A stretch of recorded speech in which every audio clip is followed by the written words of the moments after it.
Friends, welcome to the study IQs YouTube channel. मेरा नाम है विशाल चौहान और इतिहास की अपनी सीरीज में आज हम एक और सेशन करने जा रहे हैं।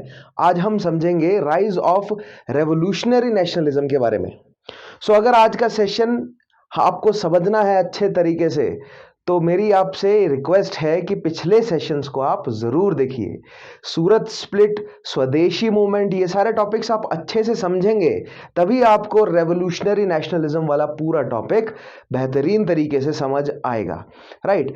आज के टॉपिक को शुरू करने से पहले सबसे पहले मैं बताना चाहूंगा यूपीएससी CSE एस्पायरेंट्स के लिए कि अगर वो एक थॉरो तरीके से CSE की तैयारी करना चाहते हैं या फॉर दैट मैटर अगर आप किसी भी एग्जामिनेशन के लिए प्रिपेयर करना चाहते हैं तो आपको लिंक डिस्क्रिप्शन में मिल जाएगा स्टडी IQ की लर्निंग एप्लीकेशन का। उस लिंक पर जाइए, एप्लीकेशन को इंस्टॉल कीजिए। उसमें बहुत सारे प्रोग्राम्स आपको अवेलेबल हैं। यूपीएससी CSE के लिए स्मार्ट कोर्स अवेलेबल है। उस स्मार्ट कोर्स में 1300 से प्लस वीडियोस हैं और सभी एस्पेक्ट्स को कवर किया गया है यूपीएससी CSE के। So make sure that you check that out. Right, उस एप्लीकेशन को जरूर चेक कीजिएगा। Now moving to the topic, हमारा टॉपिक है आज हमें रेवोल्यूशनरी नेशनलिज्म को समझना है, भारत में कैसे प्रसार हुआ। तो आइए एक थोड़ा सा बैकग्राउंड प्रिपेयर करते हैं सबसे पहले कि रेवोल्यूशनरी नेशनलिज्म क्यों भारत में आया। राइट। सबसे पहले मैंने आपको पिछले सेशन में समझाया ही कि मॉडरेट्स और जो एक्सट्रीमिस्ट हैं उन दोनों के मतों में भेद क्या है। राइट। क्लैशेस जो है वो क्यों है दोनों की आइडियोलॉजीज में और जिसकी वजह से विभाजन हमें देखने को मिला 1907 के सूरत के सेशन में। ठीक है, कमेंट्स में आप तुरंत बताएंगे कि किसने प्रिसाइड किया था वो सेशन। आगे बढ़ते हैं। दैट मीन्स 1907 के सूरत सेशन में गरम दल और नरम दल अलग अलग हो गए। अंग्रेजी सरकार को पता चल गया, उनका जो प्लान था वो सक्सेसफुल हुआ। मैंने आपको अंग्रेजों की स्ट्रेटेजी बताई थी, 3 लेयर में स्ट्रेटेजी थी उनकी। सबसे पहले उन्होंने क्या करना था, मॉडरेट्स को डराना था, फिर उनको लालच देके अपनी तरफ करना था और फिर एक्सट्रीमिस्ट को धकेल देना था दूर, जिससे क्योंकि उनको इंपीरियलिस्ट गवर्नमेंट को यानी ब्रिटिश इंपीरियलिस्ट गवर्नमेंट को एक्चुअल खतरा किससे था, एक्सट्रीमिस्ट से। क्योंककि जो गरम दल है या अरबिंदो घोष या उसके अलावा बिपिन चंद्र पाल हो, चाहे बाल गंगाधर तिलक हो, लाला लाजपत राय हो, ये जितने भी लीडर्स हैं ये अपने साथ मास एजिटेशन जो है वो जोड़ना इन्होंने शुरू कर दिया था। क्योंकि मैंने आपको बताया स्वदेशी मूवमेंट में स्टूडेंट्स भी उतरे, वुमेन भी उतरी, लेबर्स भी उतरे और पीजेंट्री क्लास ने भी कहीं कहीं जो है वो पार्टिसिपेट किया। दैट मीन्स जागृति आ रही थी और जो एक्सट्रीमिस्ट है उनका बेसिक मैसेज यही था कि भारतीयों को अब सचेत करने का समय आ गया है, हमें अब मास मूवमेंट या मास एजिटेशन की तरफ मूव करना चाहिए। राइट। अंग्रेजों के लिए वो खतरा थे, मास एजिटेशन जो है वो अंग्रेजों के लिए खतरा है, क्योंकि हमने नॉन कोऑपरेशन और सिविल डिसोबीडियंस में देखा कि किस तरह अगर नो टैक्स मूवमेंट आ जाता है या उसके अलावा नॉन कोऑपरेशन से भी and the boycott of English services and goods, अगर भारतीय बॉयकॉट कर देते हैं तो भी अंग्रेजों की इकोनॉमी को कितना बड़ा धक्का पहुंचता है। Hence extremist were the main threat for Britishers. Right. तो एक्सट्रीमिस्ट को निकालना जरूरी था, इसीलिए उन्होंने मॉडरेट्स को अपनी साइड किया और मॉडरेट्स और एक्सट्रीमिस्ट में जो फूट डाली, नतीजतन हमें सूरत स्प्लिट देखने को मिलता है। Right. Extremist were out of the equation. Right. 1908 के बाद BG तिलक को मैंडले भेज दिया गया, अजीत सिंह और लाला लाजपत राय को लंदन डिपोर्ट कर दिया गया, बिपिन चंद्र पाल और अरबिंदो घोष ने एक्टिव पॉलिटिक्स से क्या ले लिया, संन्यास। और जो यूथ है जो कि इकट्ठा हो रहा था अभी, राइट, अभी जो जागृत हो रहा था यूथ किसके लिए, एक्सट्रीमिज्म की तरफ। यानी कि अब यूथ है पहली बात तो, राइट, और कैसा यूथ है, इंटेलेक्चुअल है, एजुकेटेड है। और किस चीज पे एजुकेटेड है, वो वेस्टर्न तर्ज पे एजुकेटेड है। और वेस्ट में क्या हो रही है, रेवोल्यूशंस हो रही हैं। वेस्ट में फ्रेंच रेवोल्यूशन आई, राइट, अमेरिका की इंडिपेंडेंस की रेवोल्यूशन आई। उसके अलावा हमें क्या देखने को मिलता है, हमें आयरिश जो है वो नेशनलिस्ट देखने को मिलते हैं, निहिलिज्म देखने को मिल रहा है रशिया में। राइट। जापान की जीत देखने को मिल रही है रशिया से। यूथियोपिया के जो लेबर्स हैं या यूथियोपिया की जो पीजेंट्री है उसने इटालियन जो है वो सेना को हराया। दैट मीन्स जो यूथ है वो इन सब मैसेजेस को रिसीव कर रहा है कि अगर अंग्रेजी सरकार के खिलाफ अगर आप वायलेंटली अगर आप स्ट्रगल करेंगे so that is more effective. क्योंकि उन्होंने अभी तक क्या देखा था? उन्होंने देखा था 20 साल की पॉलिटिक्स किसकी? मॉडरेट्स की। और मॉडरेट्स की द 3 P's की पॉलिटिक्स। वो 3 P क्या है आप मुझे तुरंत कमेंट में बताएंगे। वो जो मॉडरेट्स की 3 P's की पॉलिटिक्स है उससे एक्सट्रीमिस्ट दुखी थे।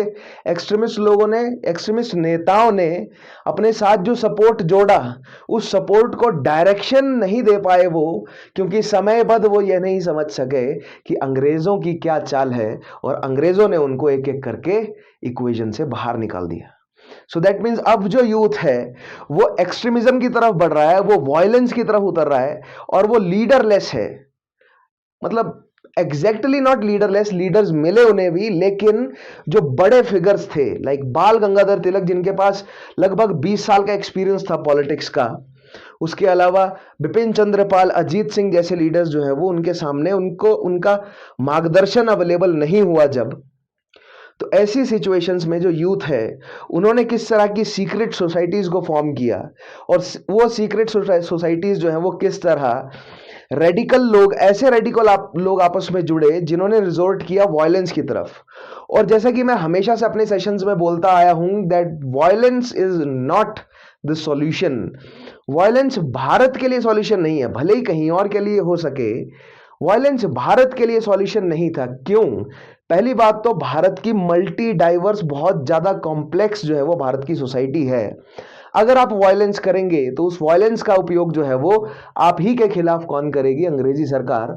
और भारत की जो ये बहुत ज्यादा डाइवर्स सोसाइटी है, वायलेंस प्लस इस डाइवर्सिटी का बहुत बेहतरीन इस्तेमाल करना जानते हैं अंग्रेज। और वायलेंस से की जाने वाली अगर कोई भी रेवोल्यूशन होती तो भारत में वो कुचल ही दी जाएगी अंग्रेजों द्वारा, क्योंकि उनके पास सुपीरियर मिलिट्री फोर्सेस है। और हमें आज बार बार देखने को मिलेगा कि उनका जो स्पाइज का नेटवर्क है, या उनके पास जो समझ है किस चीज की, इंपीरियलिस्टिक शासन बनाने की भी और उसको बिगाड़ने की भी, राइट। आपको एक चीज समझना पड़ेगा, एक किसी मूवी का डायलॉग है, मुझे याद नहीं आ रहा, बट बहुत अच्छा, बहुत प्रैक्टिकल चीज थी कि जीतने के लिए आपको हारना भी आना चाहिए, राइट। दैट मीन्स अगर आपको अपनी जीत को इंश्योर करना है तो आपको हारने के तरीके भी जानने पड़ेंगे। यही सेम जो है आइडियोलॉजी जेन वॉरियर्स की भी होती है जापान से। उनकी आइडियोलॉजी भी यही सिंपल है, या सैमुराइज की आइडियोलॉजी भी बिल्कुल सिंपल है कि अगर आपको जीतना है तो उनका मरने और जीने के लिए, यार राइट। अगर आपको जीतना है यानी कि जीना है तो आपको मरने के सारे जो है वो तरीके जानने पड़ेंगे, राइट। दैट मीन्स आपको जो है वो एक बहुत सुदृढ़ एक ओवरऑल तैयारी करनी पड़ेगी, हर एक पैरामीटर्स को जांचना पड़ेगा। बेसिक मतलब ये बना इस चीज का, राइट। अंग्रेजों को यह चीज बहुत बेहतरीन तरीके से आती थी। दैट मीन्स कंस्ट्रक्टिव और डिस्ट्रक्टिव दोनों फोर्सेस को अपने कंट्रोल में रखो, ये गेम था अंग्रेजों का। और आज हम वही प्लॉय देखेंगे कि भारतीयों के खिलाफ फिर से उन्होंने कैसे यूज किया, कैसे उन्होंने स्वदेशी मूवमेंट को तोड़ा अंग्रेजों ने, राइट। अभी तक जीतते चले आ रहे हैं अंग्रेज, ठीक है। स्वदेशी मूवमेंट को भी उन्होंने तोड़ा, सूरत में स्प्लिट करवाया, 1909 में मॉरले मिंटो रिफॉर्म्स लाए जिसमें हिंदू और मुस्लिम्स के बीच में दरार पैदा कर दी, एक्सट्रीमिस्ट को जेल भेज दिया, मॉडरेट्स को सबडू कर दिया। एक्सट्रीमिस्ट जेल चले गए, 1909 के जो मॉरले मिंटो रिफॉर्म्स आए उससे हिंदू और भारतीयों में जो है वो दरार पड़ गई।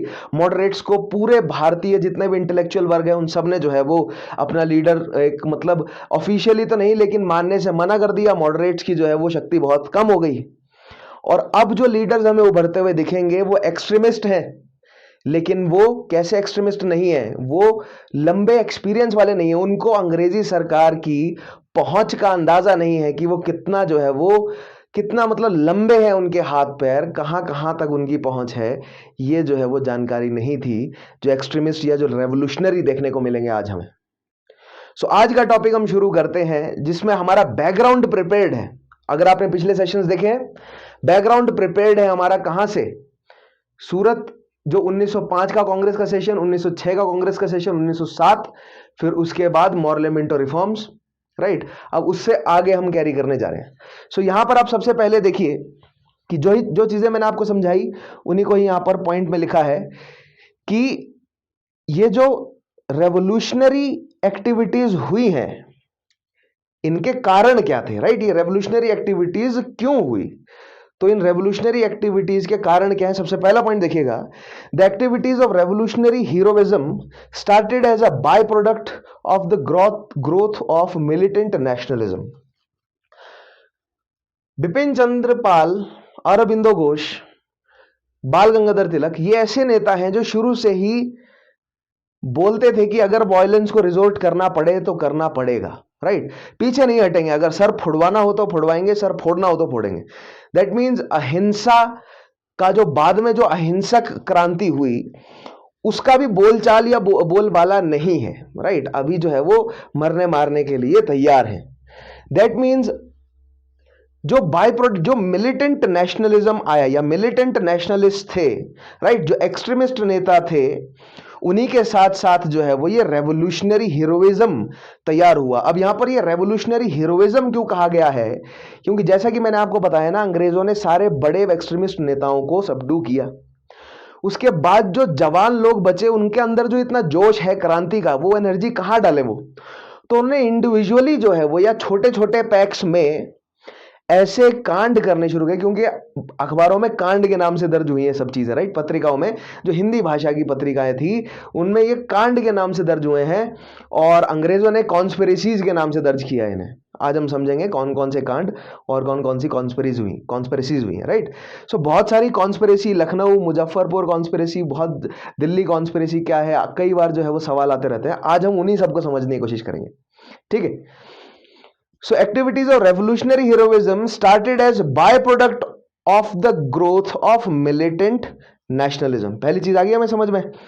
सेकेंड पॉइंट है, after the decline of open movement the younger nationalist looked for avenues to give expression to their patriotic energies, to find new forms of struggle, to bring in to practice the new militant trends. Patriotic energies, उनके अंदर जो भावना है कि अंग्रेजों को यहां से बाहर निकालना है, भारत को स्वराज दिलाना है, और किस तरह दिलाना है? वायलेंस कर सकते हैं। क्यों? क्योंकि जो एक्सट्रीमिस्ट नेता रहे हैं उन्होंने एक डिफाइन नहीं किया कि कितना वायलेंस करना है, किस हद तक गुजरना है, मारना है, मरना है, कितना मारना है, किस किस को मारना है, डिफाइन नहीं करके गए वो। क्योंकि अभी वो अर्ली स्टेज में ही थे, सूरत से स्प्लिट हुए थे और वो अर्ली स्टेज में ही थे, डेवलप कर रहे थे अपना जो एक्सट्रीमिस्ट या अगर वायलेंट रेवोल्यूशन लानी है उस चीज को वो डेवलप कर रहे थे, अभी स्टार्टिंग फेज में थे, ठीक है? लेकिन हुआ क्या? अंग्रेजों ने सबको जेल में डाल दिया, जिसको भगाना था भगा दिया, जिससे संन्यास दिलवाना था संन्यास दिलवा दिया, राइट? दैट मीन्स ये कि जो यूथ है वो प्रिपेयर्ड नहीं था, उसको पता ही नहीं था कि वायलेंस कितना करना है, दे वर डायरेक्शनलेस।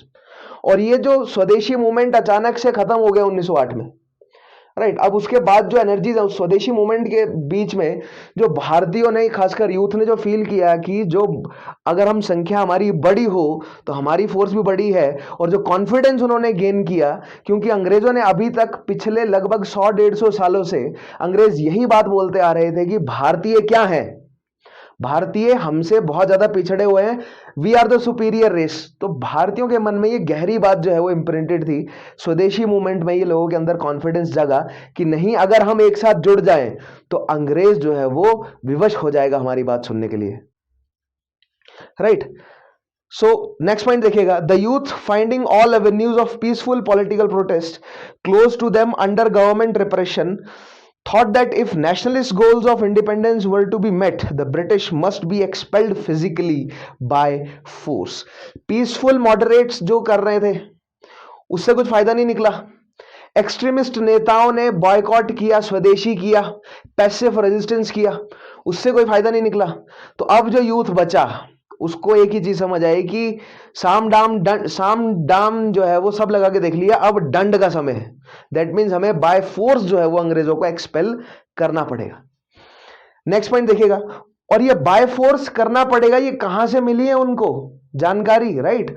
क्योंकि कोई भी आइडियाज है, मोस्टली आइडियाज क्या होते हैं, हमें यहां वहां बाहर से जो है वो हम कॉपी करते हैं ना। अब ये कॉपी करना जो है ना बहुत नेगेटिव सेंस में माना जाता है इस चीज का। आई से वाई डोंट, मतलब कॉपी क्यों नहीं किया जाए, because it is a very natural thing, ठीक है? अगर रशियन निहिलिस्टिक्स या आयरिश नेशनलिस्ट को भारतीयों ने कॉपी किया सो उसमें गलत क्या है? भलाई के लिए की गई चीज में कुछ गलत नहीं है, ठीक है? So that means greater population की, राइट। यहां पर कंडीशन ये है कि ग्रेटर पॉपुलेशन की। सेल्फ वैनिटी के लिए आप कुछ कर रहे हैं और आप कहेंगे कि भलाई के लिए था, और अगर आप किसी का सर फोड़ा है तो वो ऑब्वियसली गलत है। लेकिन ग्रेटर पॉपुलेशन, ग्रेटर गुड के लिए की गई चीजें जो हैं वो हमेशा ओवर द लॉन्ग पीरियड जो है वो बेहतर ही साबित हुई हैं। सो भारतीय जो रेवोल्यूशनिस्ट थे उन्होंने अगर रशियन निहिलिस्ट और अगर जो आयरिश नेशनलिस्ट हैं, या उसके अलावा जापान ने जो रशिया से जीत पाई, या अन्य जितनी भी पास्ट में यूरोप में, एशिया में, या अन्य दुनिया के अलग अलग भागों में जो भी घटनाएं घटी थी जिसमें एक छोटी फोर्स ने एक बड़ी फोर्स को बहुत करारी टक्कर दी थी, उससे अगर मोटिवेशन भारतीय ले रहे थे तो इसमें कुछ भी गलत नहीं था। लेकिन वो मोटिवेशन लेना, रेवोल्यूशन करना, लेकिन देखिए सिंपल सी बात है, अगर एक प्रॉपरली मैनेज्ड, एक प्रॉपरली थॉरली प्लान्ड अगर आपकी रेवोल्यूशन नहीं होगी तो अंग्रेजी सरकार और अंग्रेजी ब्यूरोक्रेटिक स्ट्रक्चर जो कि मिलिट्री एरिस्टोक्रेसी पर बेस्ड है, वो इतना स्ट्रांग है और उन्होंने इतना सोच समझ के स्ट्रक्चर किया हुआ है कि उसको हटाने के लिए जो है वो आपको बहुत लंबा और पूरे भारतीय उपमहाद्वीप को एक साथ जुड़कर काम करना पड़ेगा, तब जाके वो हटेगा। ऐसी हालात थे, ठीक है। तो अगर आप छोटे छोटे पॉकेट्स में अगर आप इंडिविजुअल हीरोइज्म दिखाते भी हैं तो वो जितना भी आप उसकी तारीफ करेंगे कम रहेगा, लेकिन वो इफेक्टिव था या नहीं ये तो इतिहास ने दर्ज किया ही है। नेक्स्ट पॉइंट देखिएगा, this methodology involved individual heroic action, right. मैंने बोला ना इंडिविजुअल हीरोइक एक्शन।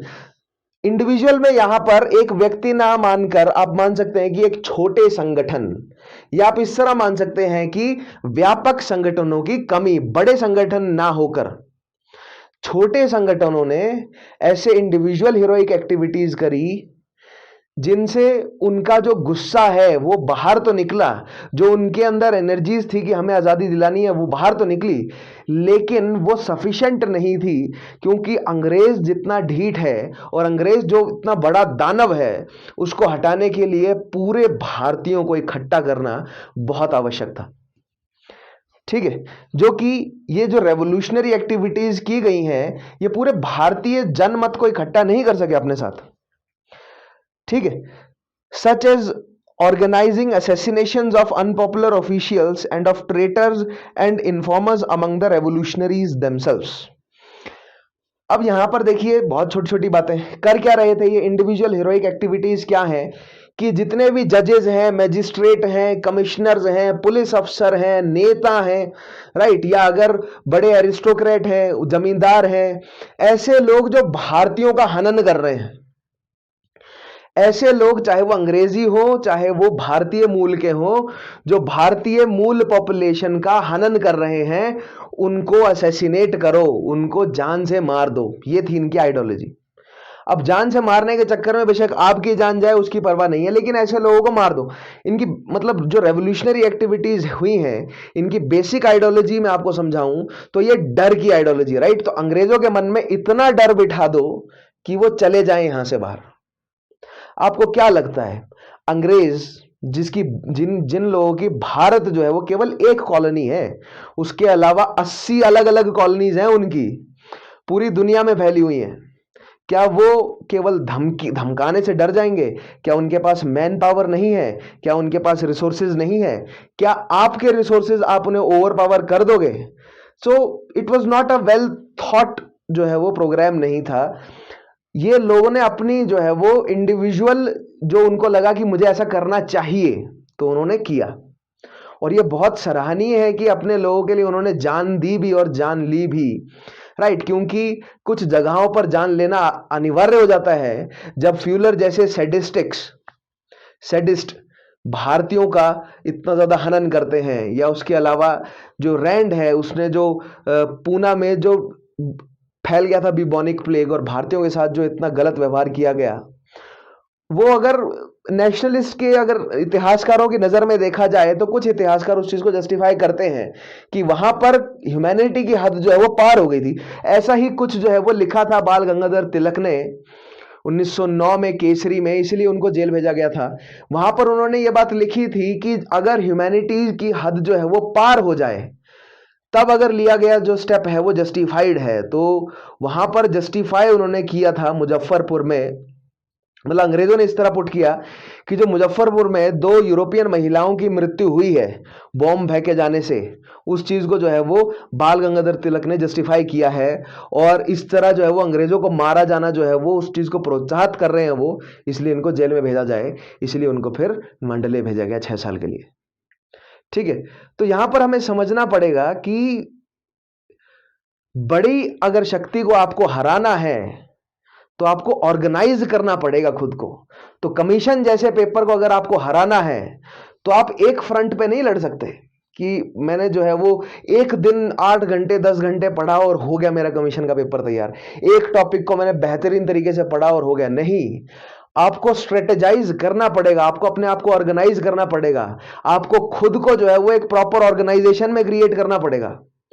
अगर आप आगे करियर को ऐसे नेविगेट करना चाहते हैं कि आप जो है वो भारत के ब्यूरोक्रेटिक सिस्टम में ऊपर बढ़े, राइट, सो आपको अपने आप को एज एन ऑर्गेनाइजेशन एस्टेब्लिश करना पड़ेगा, इंडिविजुअल खुद को, और अपने सारे कामों को आपको ट्रीट करना पड़ेगा एज एन मैनेजमेंट, कि आप जो है वो सब्जेक्ट मैनेजमेंट कैसे कर रहे हैं अपना, राइट, अपना रिवीजन का मैनेजमेंट कैसे कर रहे हैं, अपना खाने का मैनेजमेंट कैसे कर रहे हैं, अपना सोने का मैनेजमेंट कैसे कर रहे हैं, सारी चीजें आपको थॉरली मैनेज करनी पड़ेंगी। तो ये बहुत इंपॉर्टेंट चीज है, आपको समझनी चाहिए मैनेजमेंट, जो कि यहां पर हमें देखने को नहीं मिली। बिकॉज इंडिविजुअल हीरोइक एक्शंस भले ही कितने ही वो करेज से भरे हुए हों, still they were not well managed. Next चीज, कंडक्टिंग स्वदेशी डकैतीज, यानी डकैती करते थे वो, स्वदेशी डकैती कहा जाता था। अब डकैती करने की क्यों जरूरत है उन्हें? क्योंकि अगर आपको क्रांति करनी है तो क्रांति मांगती है पैसा, बहुत जरूरी हिस्सा बचता है पैसा। और ये जो क्रांति करने वाले जो रेवोल्यूशनिस्ट थे, इनके साथ ना ही बड़े जमींदार जुड़े हुए थे, ठीक है, ना ही बड़े जो है वो मिल ओनर्स जुड़े हुए थे भारत के, ठीक है, ये लोग थे लोअर मिडिल क्लास के इंटेलेक्चुअल पढ़े लिखे नौजवान, जिनके पास ना ही अंग्रेजों की तरफ से दी गई नौकरी थी और ना ही अपनी जमीनें जिससे ये रेवेन्यू निकाल सकें। क्योंकि मैंने आपको समझाया है कि किसानों को भूमिहीन किया, मिडिल क्लास बनाया, और उनको, और जो क्रांति में उतर रहा है उनको नौकरियां भी नहीं दी जा रही, उनको सरकारी नौकरी नहीं दी जा रही। दैट मीन्स रिसोर्सेज की कमी।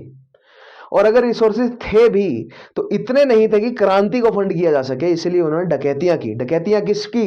अब डकैतियां किस पे की? ऐसा नहीं कि किसी को भी लूट लिया, ऐसे लोगों को लूटा गया जो भारतीयों को लूट रहे हैं, जो आम जनता का हनन कर रहे हैं, उनको टारगेट कर करके लूटा गया, या तो अंग्रेजी सरकार से लूट की गई, ठीक है।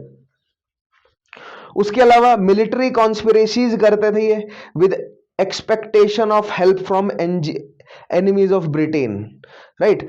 अब ब्रिटेन के एनिमी केवल भारत के अंदर ही नहीं थे, ब्रिटेन का एनिमी जर्मनी भी बन रहा था, जापान भी बन रहा था, कुछ हद तक रशिया में भी थे, आयरलैंड में भी थे, फ्रांस में भी थे, यूएसए में भी थे, राइट। दैट मीन्स ब्रिटेन के एनिमी जगह जगह बहुत सारे एनिमीज थे ब्रिटेन के।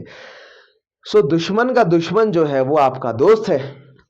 सो भारतीयों ने यह तरीका भी अपनाया कि जो अमेरिका के, जो इंग्लैंड के कट्टर दुश्मन है ना जो देश, उनसे दोस्ती करो। इसीलिए आपको जर्मनी और जापान से भारतीयों के, उस समय भारतीयों के रिलेशंस अच्छे बनते हुए दिखेंगे, ठीक है, चाहे वो बाद में सुभाष चंद्र बोस रहे हो, जवाहरलाल नेहरू रहे हो, ठीक है, क्योंकि ये सोशलिस्टिक आइडियोलॉजी आ गई, आगे समझाऊंगा। या उससे पहले आज हम समझने जा रहे हैं ऐसे नेता जिनका जर्मनी से अच्छा रिलेशन था, ठीक है।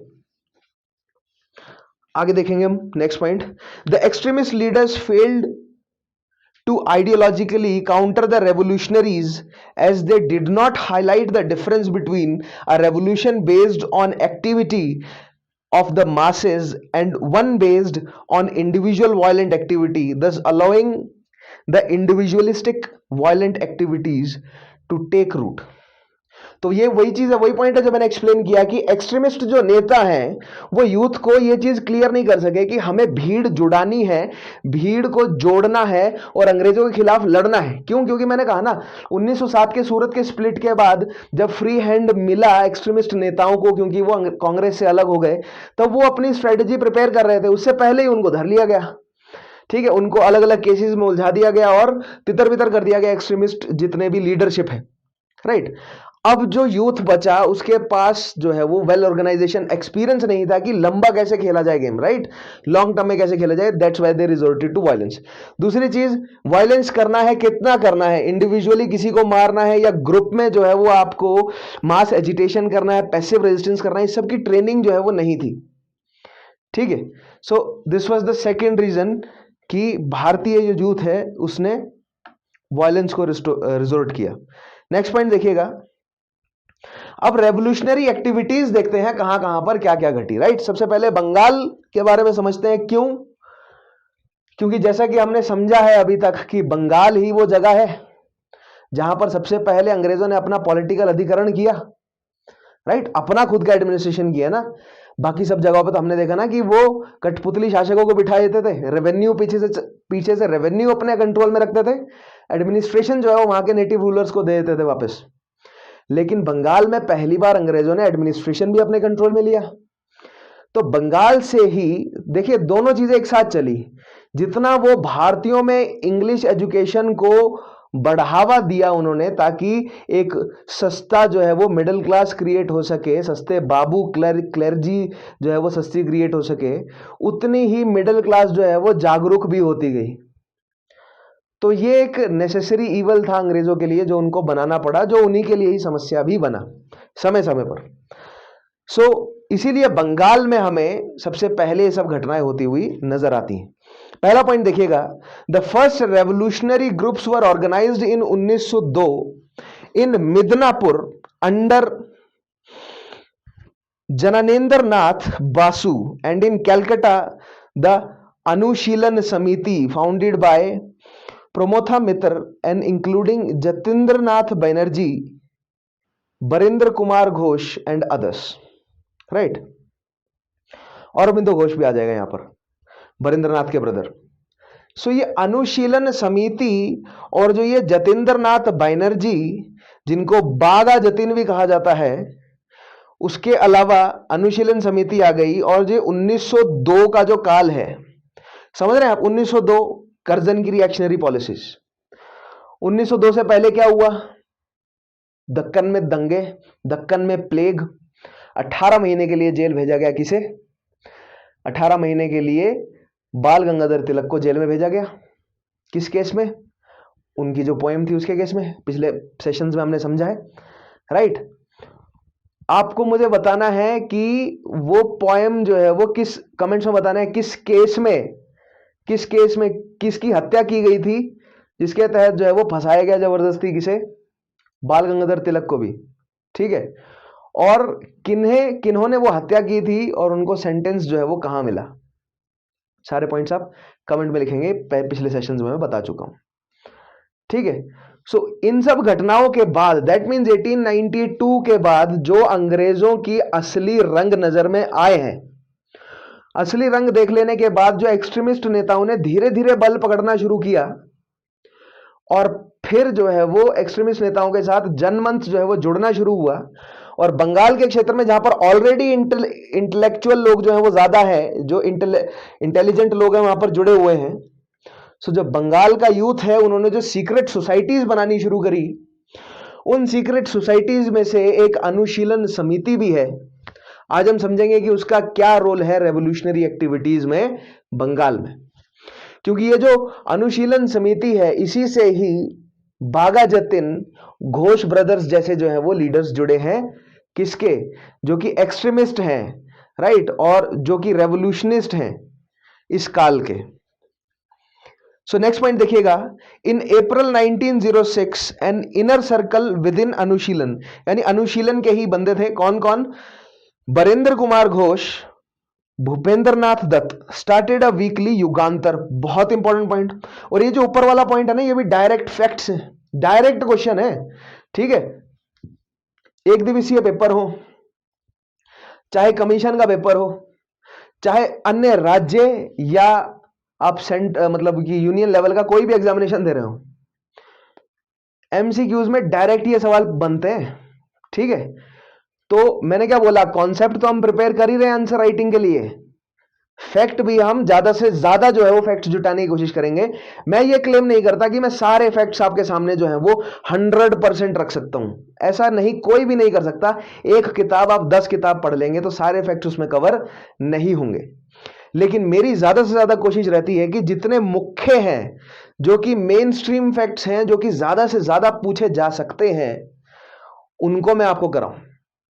ठीक है, और कॉन्सेप्ट मैं अपने एंड से पूरी कोशिश करता हूं कि एक फाउंडेशनल कॉन्सेप्ट, राइट, जैसे कि मैंने बोला ना, these are all foundational courses, जो आगे के लेवल के कॉन्सेप्ट्स हैं वो हम आगे आने वाले सेशंस में करेंगे, लेकिन जो फाउंडेशनल कॉन्सेप्ट्स हैं वो आपके दिमाग में सेट हो। मैंने आपको समझाया है, this is the purpose of these sessions, right.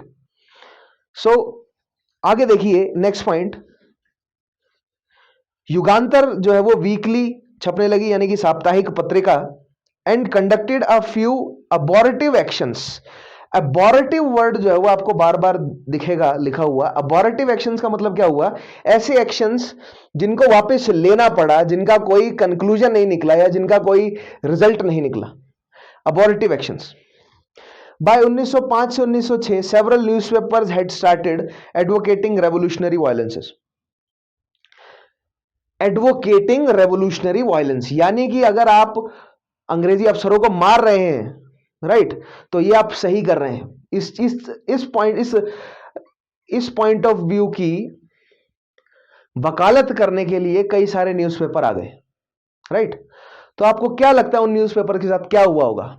Development of press हमने पढ़ा है, राइट। आप तुरंत बताएंगे 1908 और 1910 में कौन कौन से जो है वो प्रेस रिलेटेड कानून आए थे। ठीक है, सो इन्हीं सब घटनाओं को रोकने के लिए तो आए थे वो, कि जो प्रेस है वो रेवोल्यूशनरी घटनाओं को क्या कर रही है? प्रोत्साहित कर रही है। ऐसा बंगाल में भी हो रहा था, इसी तरह की घटनाएं महाराष्ट्र में भी देखने को मिली, इसी तरह की घटनाएं हमें पंजाब में देखने को मिल रही है, इसी तरह की घटनाएं हमें अंग्रेजों के जो दुश्मन है इंटरनेशनल लेवल पर, वहां पर भी देखने को मिल रही है। भारतीय भारत में भी एक्टिव हैं, भारत से बाहर भी एक्टिव हैं। स्वदेशी मूवमेंट जोर पकड़ रहा है, एक्सट्रीमिस्ट नेता जो है वो धीरे धीरे पॉपुलैरिटी पा रहे हैं। समझ रहे हैं आप? अंग्रेजों का भय बिल्कुल सरल है कि जो 1857 में जो क्रांति हुई थी, उस तरह की एक और क्रांति हो जाए, और अगर वो दक्कन के क्षेत्र में फैल गई तो भारत उनके हाथ से निकल जाएगा। और मैंने आपको चर्चिल का डर भी बताया था, मैंने आपको अंग्रेजी सरकार का डर बताया था कि किस तरह भारत जो है वो अंग्रेजी इंपीरियलिस्टिक गवर्नमेंट की रीढ़ है। भारत से अगर उनकी कॉलोनी उठ गई तो एक एक करके सारे जो हैं वो डूब जाएंगे। यही हमें प्री कॉलोनियल पीरियड में देखने को मिला। भारत से जब अंग्रेजों की कॉलोनी उठी, सो 1950 के दशक के बाद हमें लाइन से अंग्रेजों की जगह जगह पर कॉलोनीज जो हैं वो हटती हुई नजर आई हैं पूरी दुनिया में। ठीक है, सो दैट मीन्स ये कि अंग्रेजों के लिए भय थे कौन? एक्सट्रीमिस्ट। इसीलिए एक्सट्रीमिस्ट को हटाया गया रास्ते से, और किस तरह रास्ते से हटाया गया है वो मैंने आपको स्ट्रेटेजी उनकी समझाई ही, राइट। नेक्स्ट पॉइंट देखिएगा, after severe police brutalities on participants of Barisal conference, April 1906, बहुत इंपॉर्टेंट है, देखें साल भी लिखा हुआ है और फैक्ट्स भी लिखे हुए हैं। बराइसल कॉन्फ्रेंस, पिछले सेशन में मैंने आपको बताया था, स्वदेशी मूवमेंट बंगाल में बराइसल जो है वो एक बहुत इंपॉर्टेंट जो है वो पॉलिटिकल हॉटस्पॉट के रूप में उभरा था, और वहां से कौन सी जो है वो समिति निकली थी बाहर, उस समिति का नाम आप तुरंत जो है वो कमेंट में बताएंगे। जिस बच्चे ने पिछला सेशन अच्छे से पढ़ा होगा वो बता पाएगा। वहां पर एक समिति डेवलप हुई थी जिसने धीरे धीरे बंगाल में काफी जो है वो बड़ा रूप लिया था, और उन्होंने काफी सोशल सर्विस करी थी बंगाल में। ठीक है, जो बरिसल कॉन्फ्रेंस में जो लाठीचार्ज हुआ है और बहुत भयंकर तरीके से पीटा है, उसको लेकर युगांतर में क्या लिखा गया है देखिए। ये युगांतर की एग्जैक्ट लाइंस हैं, the remedy lies with the people, the 30 crore people inhabiting India must raise their 60 crore hands to stop this curse of oppression, force must be stop by force. Force must be stop by force जो है वो लिखा है किसमें? युगांतर में। और यहां पर लिखा है जो 30 करोड़ भारतीय हैं उनसे आग्रह किया गया है कि अगर वो अपने 60 करोड़ हाथों कर उठाएं और अगर उन हाथों से वो फोर्स लगाएं तो अंग्रेजी शासन जो है वो भारत से धकेल दिया जाएगा। यह बात बिल्कुल सच है। ठीक है, देखिए, जो रेवोल्यूशनरी जो मतलब रेवोल्यूशन लाकर जो आजादी लानी है ना, ये कामयाब कब होती? अगर वो 30 करोड़ लोग एक साथ जुड़ जाते। अंग्रेजों की संख्या बहुत कम, 50,000 ज्यादा से ज्यादा, राइट। सो अंग्रेजों को भारत से हटाने के लिए अगर 30 करोड़ भारतीय एक साथ जुड़ जाते, तो कितना, 30 करोड़ छोड़िए, अगर आप ये मान के चलिए कि 10 लाख भारतीय भी, 20 लाख भारतीय, या चलो 30 करोड़ में से अगर हम 10% रखें, केवल 3 करोड़ ही अगर जुड़ जाएं, तो भी अंग्रेजों को भागने पर मजबूर हो जाएं। वो इतना मजबूर हो जाएं कि उनको समझ भी ना आए कि क्या पैक करें क्या ना पैक करें, राइट। लेकिन आपको यहां पर ध्यान यह रखना है कि 95% से ज्यादा पॉपुलेशन कौन है? पीजेंट्री है। और क्या पीजेंट्री अवेयर है? बिल्कुल नहीं, क्योंकि पीजेंट्री किसके चंगुल में है? जो मुस्लिम पीजेंट्री है वो चंगुल में है उलमाओं के, और उलमा किसके कंट्रोल में है? वो है उनके नवाबों के, और नवाब किसके कंट्रोल में है? ब्रिटिश सरकार के। तो जो ब्रिटिश कम्युनिटी की जो मेजर पॉपुलेशन है, राइट, जो पीजेंट्री है, जो जाग सकती है, जो थ्रेट है अंग्रेजों के लिए, उनको उन्होंने सबड्यू किया after the formation of Muslim league और 1909 का सेपरेट इलेक्टोरेट। ठीक है। दूसरी साइड दूसरी मेजर कम्युनिटी कौन सी है? हिंदू कम्युनिटी। हिंदू कम्युनिटी अपने जमींदारों के तले दबी है।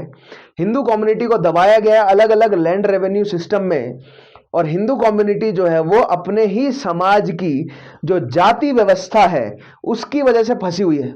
उस जाति व्यवस्था के साथ जो कबड्डी खेली है अंग्रेजों ने, मैं आपको समझाऊंगा बहुत बारीकी से, हम समझने की कोशिश करेंगे कि कैसे जाति व्यवस्था के साथ क्या जो है वो अंग्रेजों ने ऐसा क्या किया कि भारत का जो हिंदू जो वर्ग है, अगर ऐसा नहीं है, अगर मुस्लिम वर्ग ही पूरा उलझा हुआ है, अगर हिंदू लोग भी सारे एक साथ इकट्ठा हो जाते और अंग्रेजों को भगा देते, ऐसा भी तो हो सकता था ना। ऐसा क्यों नहीं हुआ? समझेंगे इन सारी चीजों को। ठीक है, नेक्स्ट पॉइंट देखिएगा, बहुत इंपॉर्टेंट पॉइंट है। सो बराइसल कॉन्फ्रेंस हमने समझी, वहां पर मारपीट हुई, भारतीयों को पीटा गया बहुत ज्यादा। उसके जवाब में युगांतर में क्या लिखा गया? उसके बाद देखिएगा, रास बिहारी बोस एंड सचिन सन्याल, ये दो नाम आप ध्यान रखिएगा। यहां पर जितने भी नाम मैं हाईलाइट कर रहा हूं ना, उन सारे नामों को ध्यान रखिए। वो नाम जो है वो बहुत इंपॉर्टेंट है, एग्जामिनेशन में पूछे जाते हैं। रास Bihari Bose and Sachin Sanyal had organized a secret society covering far-flung areas of Punjab, Delhi and United Province, while Hemchandra Kanungo went abroad for military and political training। यहां पर इस पॉइंट का मेंशन करने का मेरा मतलब क्या है? सिंपल सी बात मैं आपको यह बताना चाहता हूं कि जो स्वदेशी मूवमेंट बंगाल में शुरू हुआ, उसका हिट जो है वो हमें पंजाब, महाराष्ट्र, मद्रास में भी देखने को मिला एक्सट्रीमिस्ट नेताओं के तहत। लेकिन एक्सट्रीमिस्ट नेताओं का भारत से उनकी पकड़ जो है वो छूट जाने के बाद जो रेवोल्यूशनरी नेता, यंग नेता जो बचे, उन्होंने भी ऐसा नहीं है कि केवल बंगाल तक ही सीमित रहे, क्योंकि वो जानते थे कि वो जानते थे कि पॉलिटिकल हॉटस्पॉट्स कहां हैं। पॉलिटिकल हॉटस्पॉट्स दिल्ली है, अवध है, लखनऊ, ठीक है, या तो यानी कि जिसको यूनाइटेड प्रोविंस कहा जा सकता है पूरा का पूरा।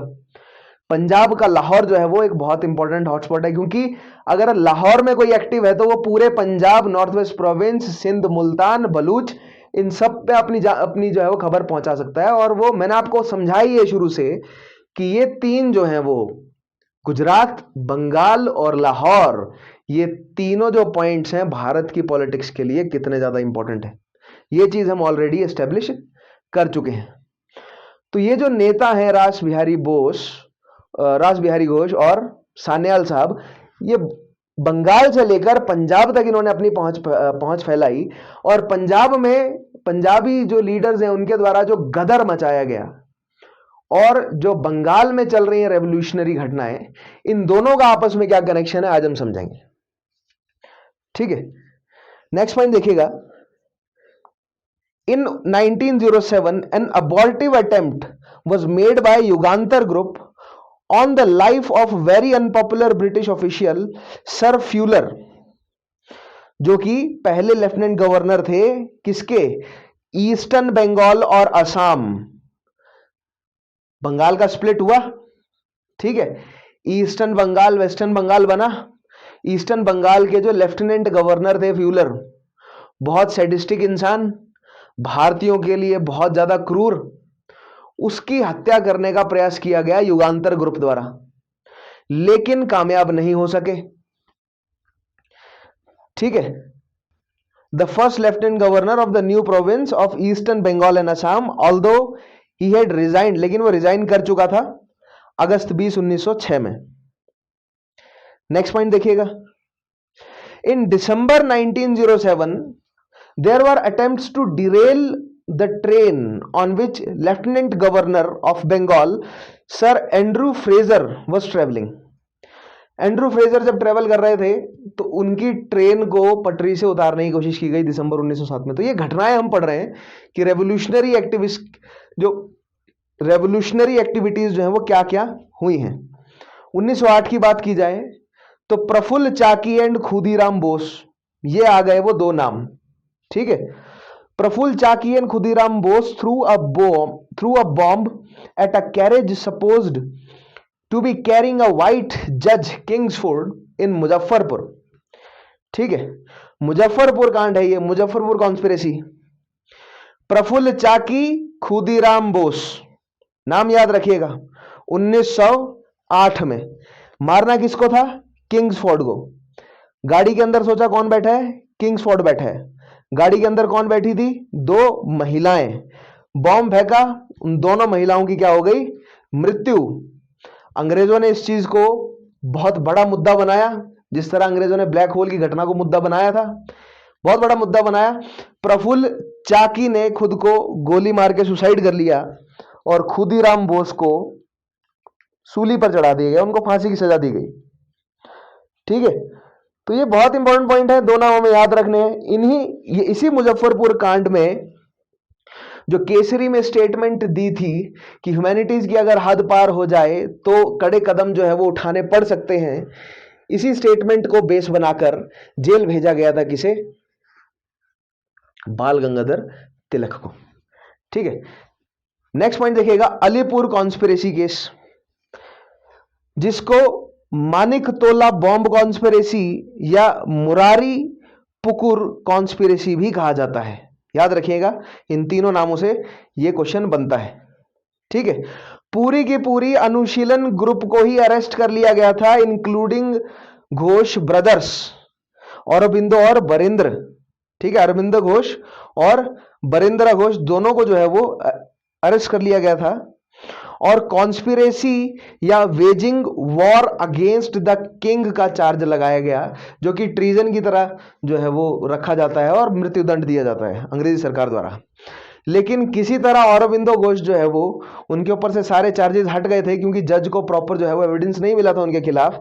लेकिन उनके भाई बरिंद्र घोष और उल्लासकर दत्त को, जो कि बॉम्ब बनाने वाले कौन थे? उल्लासकर दत्त। ये उल्लासकर नाम आपको याद रखना है, ये सवाल बनता हुआ देखा है मैंने कि जो अलीपुर कॉन्स्पिरेसी केस में बॉम्ब बनाने वाला व्यक्ति कौन था। सो नाम याद रखना है आपको, उल्लासकर दत्त। ठीक है। इनको क्या दी गई? डेथ पेनल्टी दी गई, लेकिन बाद में लाइफ इंप्रिजनमेंट में चेंज कर दी गई। दैट मींस उम्र कैद दी गई इन्हें। ठीक है। नेक्स्ट पॉइंट देखिएगा, इन फरवरी 1909 the public prosecutor was shot dead in Calcutta and in February 1910 a deputy superintendent of police shot dead while leaving from Calcutta high court. तो कलकत्ता में देख रहे हैं आप, पब्लिक प्रोसिक्यूटर, एक ऐसा वकील जो कि सरकार की तरफ से लड़ता है, किसके खिलाफ? जो भी एक्विटेड होता है, राइट, जो भी मुजरिम होता है, राइट। दैट मींस ये कि जो एविडेंसेस हैं उनके साथ खेल करना और ऐसे जो है वो तर्क पेश करना कि मजबूर हो जाए अंग्रेजी गवर्नमेंट सजा देने के लिए। वैसे ये मजबूर हो जाने वाली बात नहीं है, वो चाहती थी कि सजा दी जाए। तो प्रोसिक्यूटर को मारा, डीएसपी को मारा कलकत्ता के 1910 में। तो ये सारी घटनाएं क्या है? मैंने आपको बोला ना कि जो भी नटोरियस है, यानी कि जो भी नेफारियस है, जो कि बदनाम अंग्रेजी अफसर हैं, उनको मार दो। ठीक है। अंग्रेजों पे धीरे धीरे प्रेशर बनेगा, लोगों में धीरे धीरे जागृति फैलेगी, लोगों के मन से डर हटेगा, भीड़ हमारे साथ इकट्ठा होने लगी। ऐसा नहीं है कि इनको भीड़ की नॉलेज नहीं थी कि भारत का जो जनमत है वो अपने साइड जोड़ना है, ऐसा नहीं था इन्हें समझ। डेफिनेटली ये लोग भी यही चाहते थे, बट इनकी स्ट्रेटजी जो है वो बहुत स्लो और आउटडेटेड थी। क्योंकि जितने में ये मारते, राइट, मान लीजिए कि अगर ये 10 अंग्रेजी अफसरों को मारेंगे तो दूसरी तरफ अंग्रेज जो है वो 100 ऐसे रेवोल्यूशनिस्ट को पकड़ लेंगे। सो दैट मीन्स जो ग्रोथ का कर्व है वो बहुत, उसका स्लोप जो है वो ज्यादा इंक्लाइंड नहीं है, वो बहुत धीरे धीरे ऊपर बढ़ रहा है। ठीक है, ये बहुत बड़ी कमी थी इनकी। लेकिन सोच इनकी बिल्कुल यही थी कि अंग्रेजों को डराना है, भारतीयों से डर हटाना है, भारतीयों को इकट्ठा करना है, और अंग्रेजों के बीच में डर भी बढ़ता रहे, भारतीयों का डर हटता भी रहे। एक पॉइंट ऐसा आएगा कि भारतीयों की संख्या बहुत ज्यादा हो जाएगी और अंग्रेजों का डर बहुत ज्यादा बढ़ जाएगा और अंग्रेजों को जाना ही पड़ेगा। This was there ideology. ठीक है, आप खुद सोच के देखिए ये कितना परसेंट जो है वो कहानियों में अच्छी लगेगी और कितना परसेंट प्रैक्टिकल है, गिवन द रिसोर्सेस। जो रिसोर्सेज है अंग्रेजी सरकार के पास, और जो रिसोर्सेज की विहीनता है, बिल्कुल कमी है भारतीयों के पास उस समय, राइट। तो आप समझ ही सकते हैं कि अंग्रेजी सरकार को आप कितना ही डरा लेंगे। उनके पास बहाने के लिए खून की कमी नहीं है, बहाने के लिए पैसे की कमी नहीं है, मैन पावर बहुत उनके पास, दिमाग बहुत है उनके पास, स्ट्रेटजी बहुत बढ़िया लगा सकते हैं वो। और भारतीयों को भेदना उन्होंने बहुत अच्छे से सीखा हुआ है।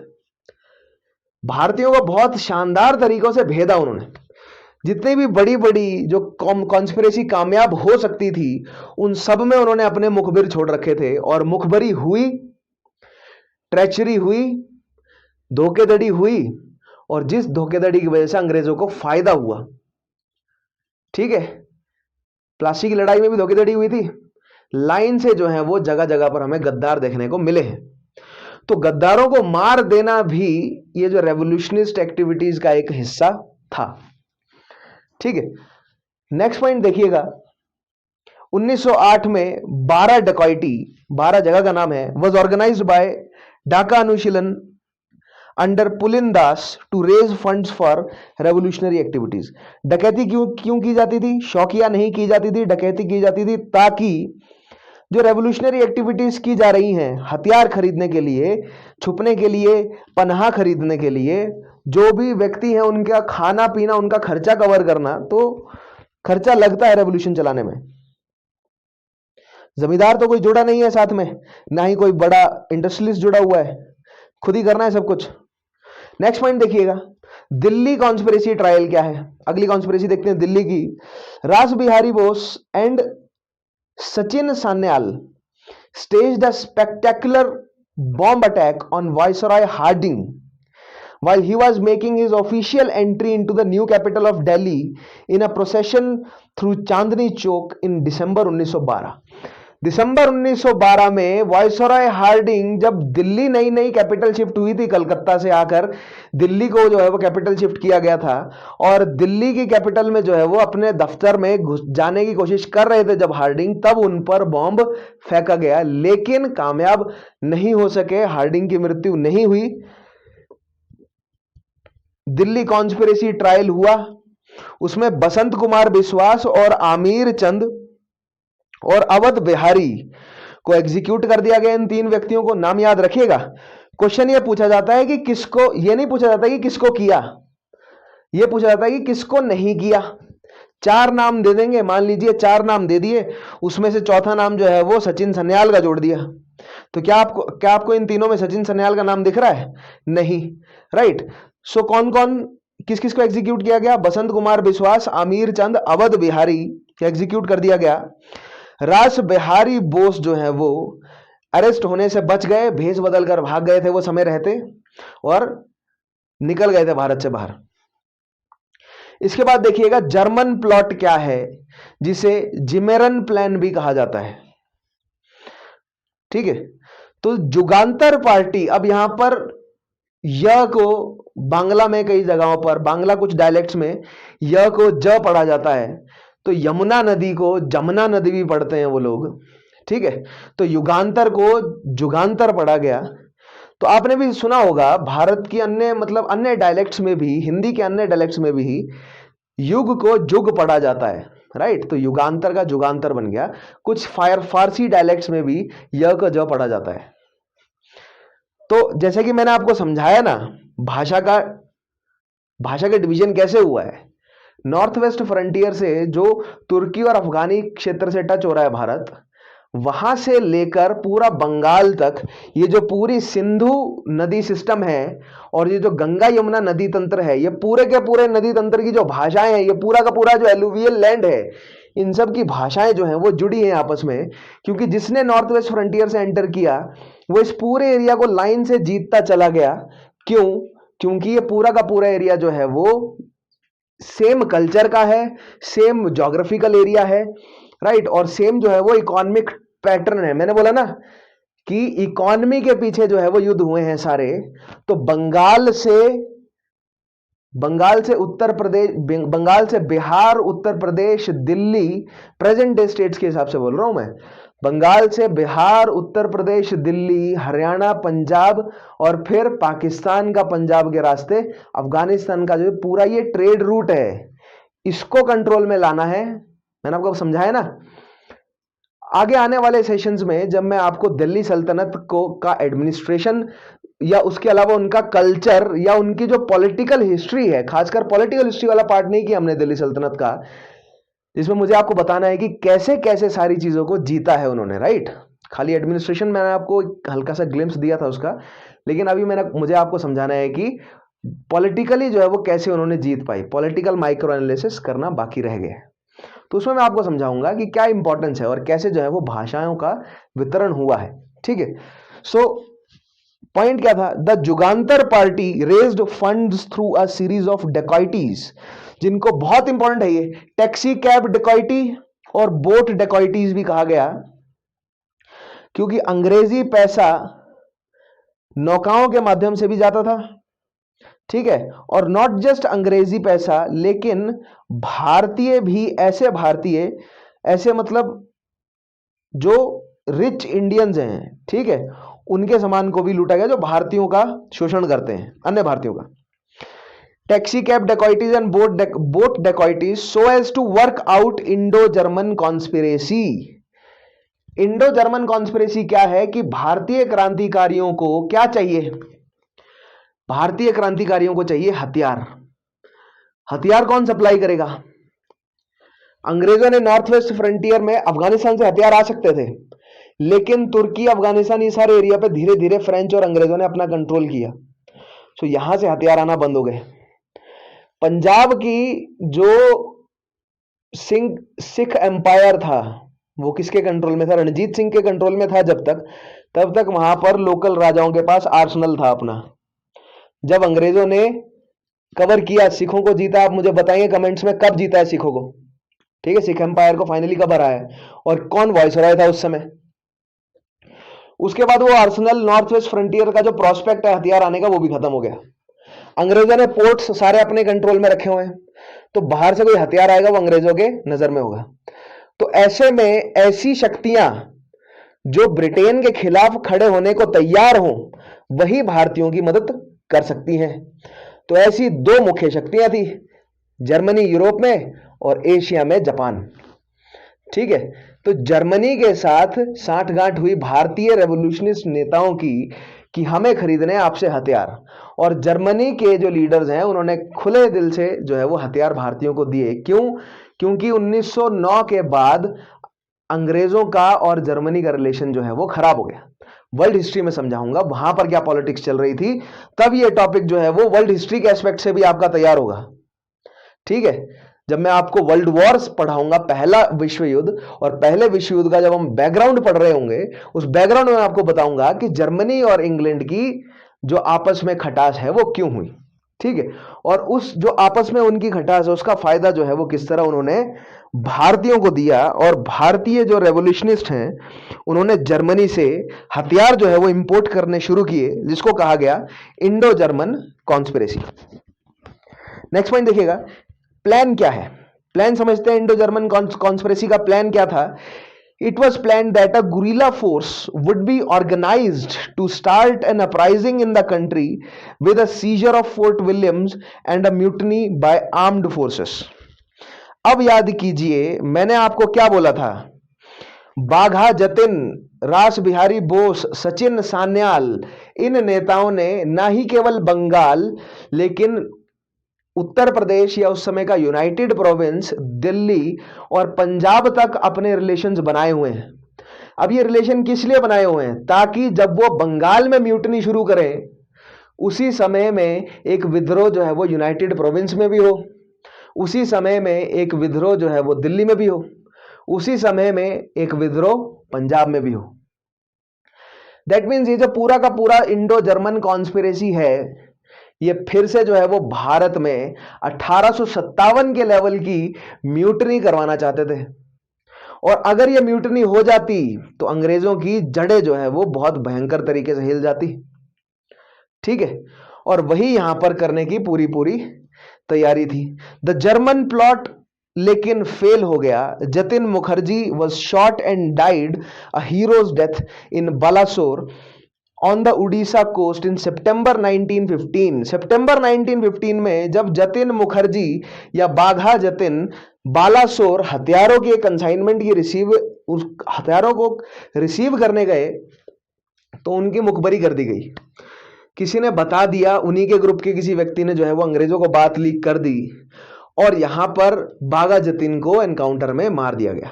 ठीक है, शूट आउट हुआ, काफी लोग मरे, अंग्रेजों के भी, मतलब अंग्रेजों के कौन थे? वो भारतीय सैनिक ही तो थे।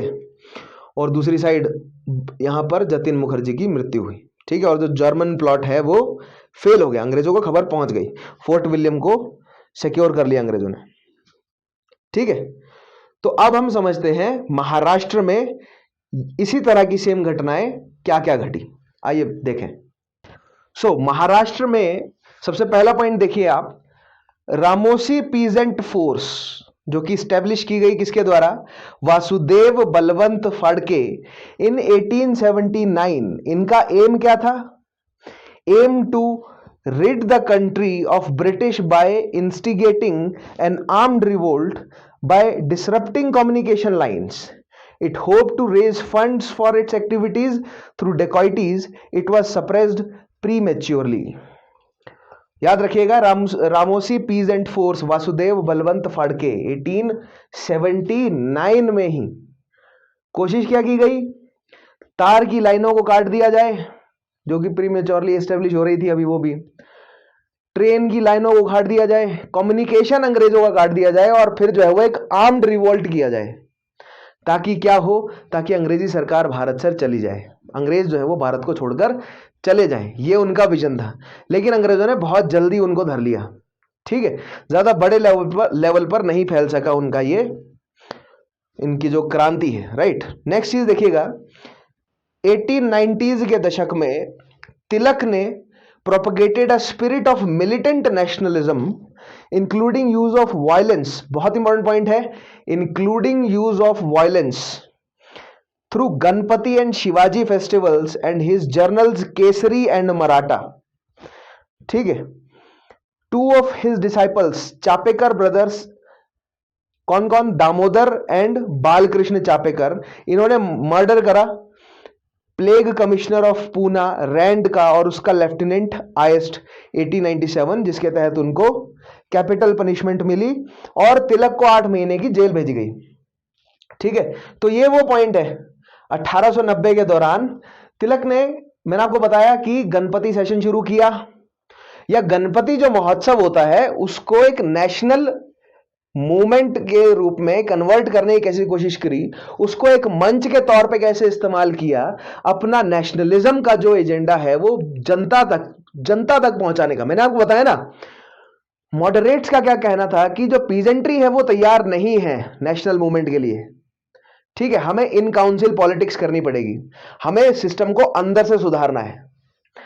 जो एक्सट्रीमिस्ट हैं उनका क्या मानना था कि जनता को जोड़ो, जितना जनता जो है वो जुड़ेगी और जनता जो है वो भीड़ जब अंग्रेजों को प्रेशर डालेगी तो अंग्रेजों को मजबूर होना पड़ेगा या तो जाने के लिए या तो एक रिस्पॉन्सिबल गवर्नमेंट एस्टेब्लिश करने के लिए। भारत में भीड़ को जोड़ने के लिए उन्होंने, जो भीड़ जिन मुद्दों से जुड़ी है, राइट, भीड़ जुड़ी है, महाराष्ट्र की भीड़ जो है जुड़ी है गणपति महोत्सव से। महाराष्ट्र के लोगों में एक बहुत डीप डेंस सेंटीमेंट है शिवाजी के लिए, उन सेंटीमेंट्स का यूज किया जाए नेशनलिस्ट भावनाएं प्रोपगेट करने के लिए। बहुत बेहतरीन स्ट्रेटेजी। एक छोटी सी समस्या कि अगर वो गणपति का इस्तेमाल करते हैं तो वो मुस्लिम समाज को दूर कर देते हैं, अगर वो शिवाजी का इस्तेमाल करते हैं तो शिवाजी द्वारा कत्ल किए गए, राइट, अब युद्ध हुए हैं तो कुछ मुस्लिम लीडर्स भी मरे होंगे, राइट, तो वहां पर भी जो है वो मुस्लिम्स दूर हो जाते हैं।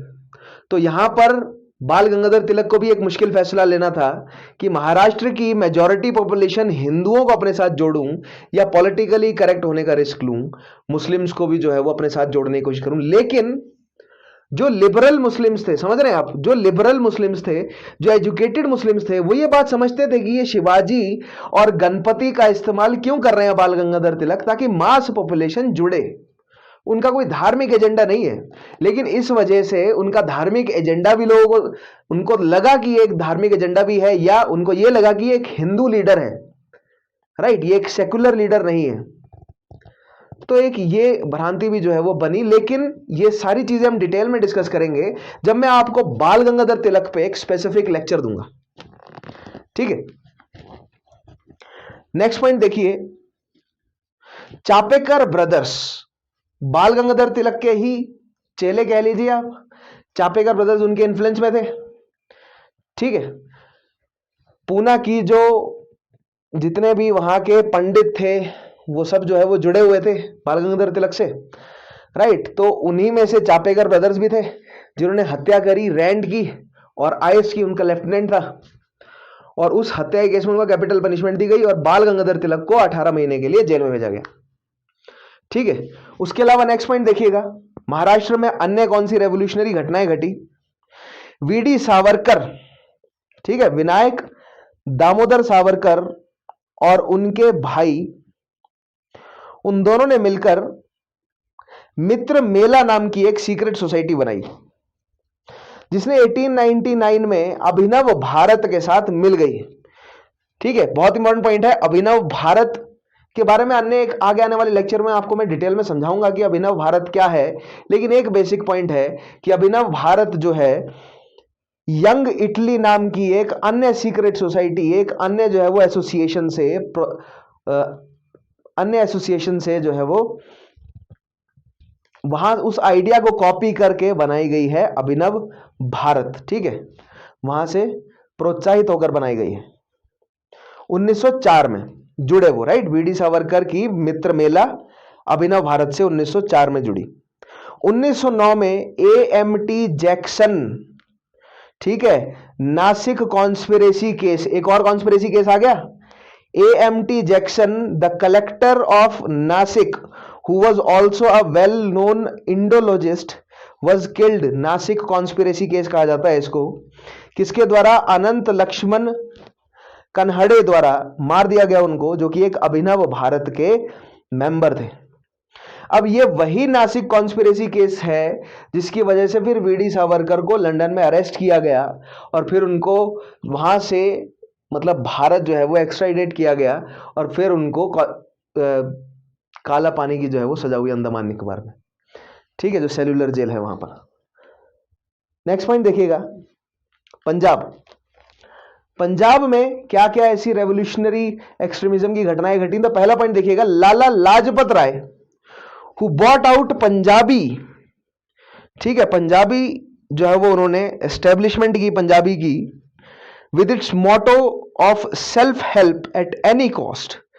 एंड अजीत सिंह, जो कि भगत सिंह के अंकल थे, who organised the extremist Anjumane मुहिस्बाए Watan in Lahore with its journal Bharat Mata. बहुत इंपॉर्टेंट पॉइंट है, the organisation established by Lala Lajpat Rai was Punjabi and the organisation established by Ajit Singh was Anjuman e Muhibbane Watan in Lahore, right. और अजीत सिंह द्वारा जो जर्नल जो है वो छापा जाता था उसका नाम था भारत माता। बहुत इंपॉर्टेंट पॉइंट है, ठीक है। नेक्स्ट पॉइंट देखिएगा, before Ajit Singh group turned extremism, it was active in urging non-payment of revenue and water rates among Chenab colonists and Badidwa peasants. Next point देखिए, other leaders included Agha Haider, Syed Haider Raza, Bhai Parmanand and the radical Urdu poet Lalchand, जिनको फलक कहा जाता है। बहुत important point, फलक जो है वो किस उर्दू पोएट का नाम है, तो लालचंद, आप याद रखेंगे। ठीक है, अब यहां पर हो क्या रहा है, पंजाब के जो लीडर्स हैं वो धीरे धीरे, पंजाब क्या है, पंजाब 5 द्वाबों की भूमि, राइट, 5 नदियों की भूमि, 5 मुख्य द्वाब है वहां पे। ठीक है, हाईली फर्टाइल लैंड, यानी कि किसान जमींदार, राइट, और किसान और जमींदार होंगे तो रेवेन्यू सिस्टम अंग्रेजों का, दैट मीन्स किसानों का एक्सप्लॉयटेशन, ज्यादा दर पर जो है वो ज्यादा टैक्स देना पड़े, इरिगेशन के लिए ज्यादा जो है वो चार्जेस ले अंग्रेज, राइट। सो दैट मीन्स ये सब मुद्दे हैं वहां के। इन्हीं मुद्दों का अपोज जो है वो करने की कोशिश की गई शुरुआती तौर पर इन्हीं सब नेताओं द्वारा। बाद में ये धीरे धीरे एक्सट्रीमिज्म की तरफ बढ़े।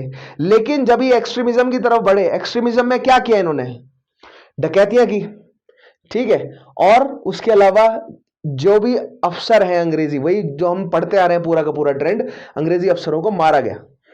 ठीक है, government struck in May 1907 with a ban on political meetings and the deportation of Lala Lajpat Rai और अजीत सिंह। लेकिन वो बड़े तौर पर नहीं फैल सका, क्योंकि 1907 के बाद ही लाला लाजपत राय और अजीत सिंह को तो भारत से डिपोर्ट कर दिया गया और पब्लिक मीटिंग्स पे बैन लगा दिया, क्योंकि उन्हें पता था कि पंजाब जो है वो रिच एरिया है, राइट, प्रोडक्शन बहुत है तो जमींदार रिच है।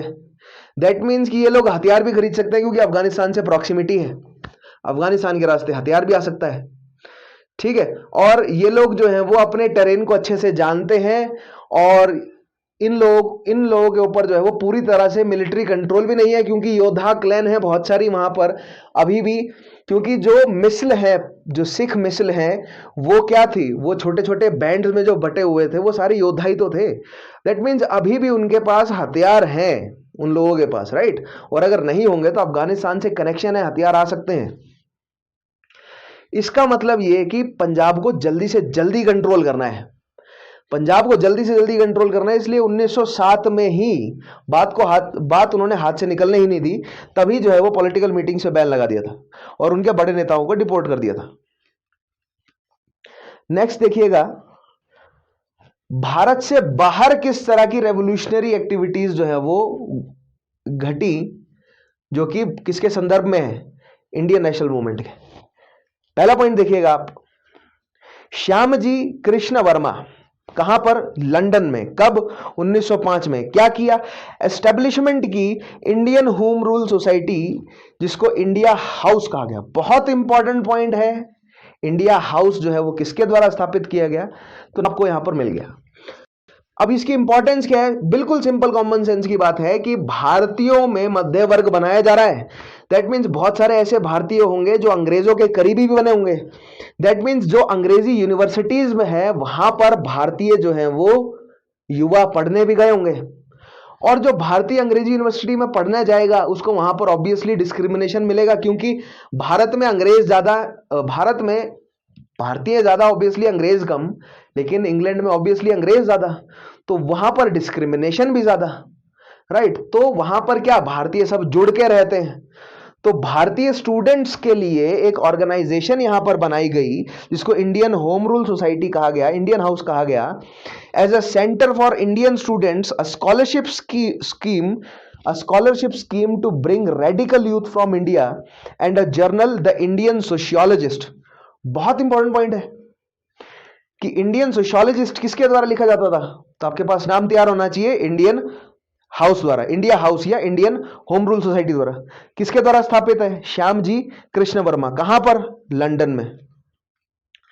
समझ गए आप। सो भारत से जो भारत के ऐसा रेडिकल यूथ है और जो पढ़ने वगैरह में तेज है, उनको स्कॉलरशिप के माध्यम से लंदन बुला लिया जाता था। क्यों, क्योंकि मैंने आपको बताया ना कि जैसा कि भारत में रेवोल्यूशन चल रहा है वैसा ही लंदन में भी भारतीयों द्वारा जो है वो एक मोर्चा खोला गया है। वहां की जो लेबर पार्टी है, वहां के जो लिबरल्स हैं, उनको अपने साथ जोड़कर जो विग्स हैं या कंजर्वेटिव्स हैं उनके खिलाफ जो है वो मोर्चा इंग्लैंड में भी खोला हुआ है। किसने? भारतीयों ने। दैट मीन्स वहां पर अंग्रेजों से अंग्रेजी में बात करने के लिए एजुकेटेड लोग चाहिए, तो एजुकेटेड लोगों को जो है वो रेडिकल यूथ को स्कॉलरशिप के माध्यम से इंग्लैंड में पढ़ाई या यूरोप में पढ़ाई के लिए ले जाया जाता था। ठीक है, और वहां पर उनका जो जर्नल था वो था the Indian sociologist.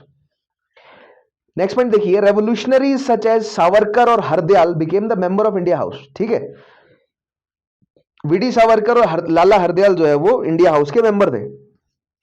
Next point देखेंगे आप, Madan Lal Dhingra from this circle, किस सर्कल के? इंडिया हाउस के हैं ये। Assassinated the India Office bureaucrat Curzon Wyllie in 1909। Curzon Wyllie की जो हत्या की गई है मदन लाल ढींगरा द्वारा, वो किसके मेंबर हैं? इंडिया हाउस के मेंबर हैं। नेक्स्ट पॉइंट देखिएगा, लंदन बिकेम टू डेंजरस। अब करजन वाइली की हत्या कर दी तो ये जो ऑर्गेनाइजेशन है, दैट मीन्स लंदन में आकर किसी अफसर की हत्या कर दी। सो जो भी भारतीयों की ऑर्गेनाइजेशन है लंदन में, उन पर कंट्रोल करना शुरू किया अंग्रेजों ने।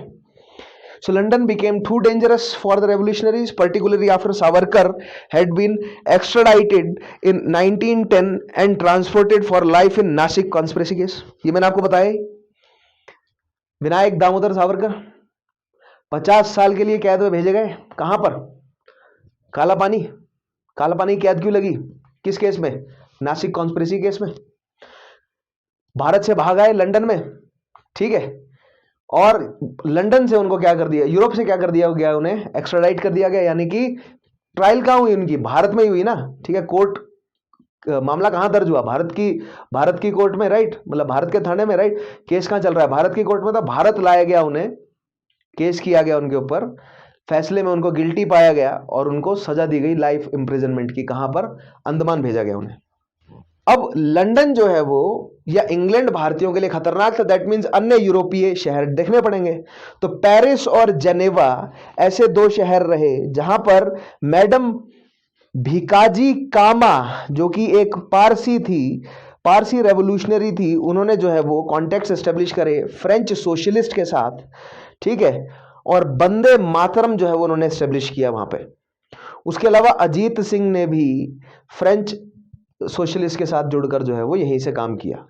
सो पेरिस और जेनेवा दो शहर जो है वो भारतीय एक्टिव थे वहां पे फ्रेंच सोशलिस्ट के साथ। मैडम भिकाजी कामा, नाम याद रखेंगे आप इनका।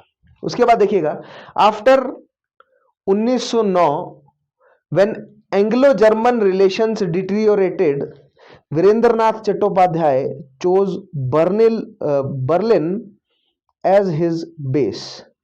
मैंने आपको क्या बोला? मैं आपको पढ़ाऊंगा किसमें? वर्ल्ड हिस्ट्री में, कारण विश्व युद्ध के, प्रथम विश्व युद्ध के, उसमें आपको बताऊंगा कि किस तरह अंग्रेजों और जर्मन के रिलेशन जो है वो खराब हुए और भारतीय रेवोल्यूशनिस्ट ने किस प्रकार उसका फायदा उठाया। उसका एग्जाम्पल है वीरेंद्रनाथ चट्टोपाध्याय द्वारा एस्टेब्लिश किया गया बर्लिन में अपना बेस रेवोल्यूशनरी एक्टिविटीज के लिए। अब इनका फायदा क्या है भारतीयों के लिए कि ये जो यूरोप में बैठे रेवोल्यूशनरी एक्टिविस्ट है, ये पहली बात तो लंदन में पॉलिटिकल प्रेशर डाल सकते हैं। दूसरी चीज, हथियारों की सप्लाई, भारत में हथियारों की कमी है भारतीय रेवोल्यूशनिस्ट के पास, तो उनके लिए हथियारों की सप्लाई जो है वो यूरोप में बैठे यही लोग तो कर रहे हैं। ठीक है, प्लस रिसोर्सेज जो है वो नेविगेट करना, पॉलिसीज जो है वो यूरोप की पॉलिसीज को भारत में अप्लाई करना, एक कम्युनिकेशन गैप जो है वो खत्म करने की कोशिश की गई, दुनिया से भारत को जोड़ना, ये सारे काम जो है वो किसने किए? जो ऐसे विदेशों में बैठे हैं जितने भी रेवोल्यूशनिस्ट, उन्होंने किए। ठीक है, तो उनके हमने कुछ एग्जांपल्स देखे। आगे देखिए, गदर पार्टी को देखते हैं अब हम। The Ghadar. So the Ghadar party was क्या है गदर पार्टी? सबसे पहले डिफाइन करते हैं। So Ghadar party was a revolutionary group organized around a weekly newspaper, The Gadar, with its headquarters at San Francisco and branches along the US coast and in the Far East.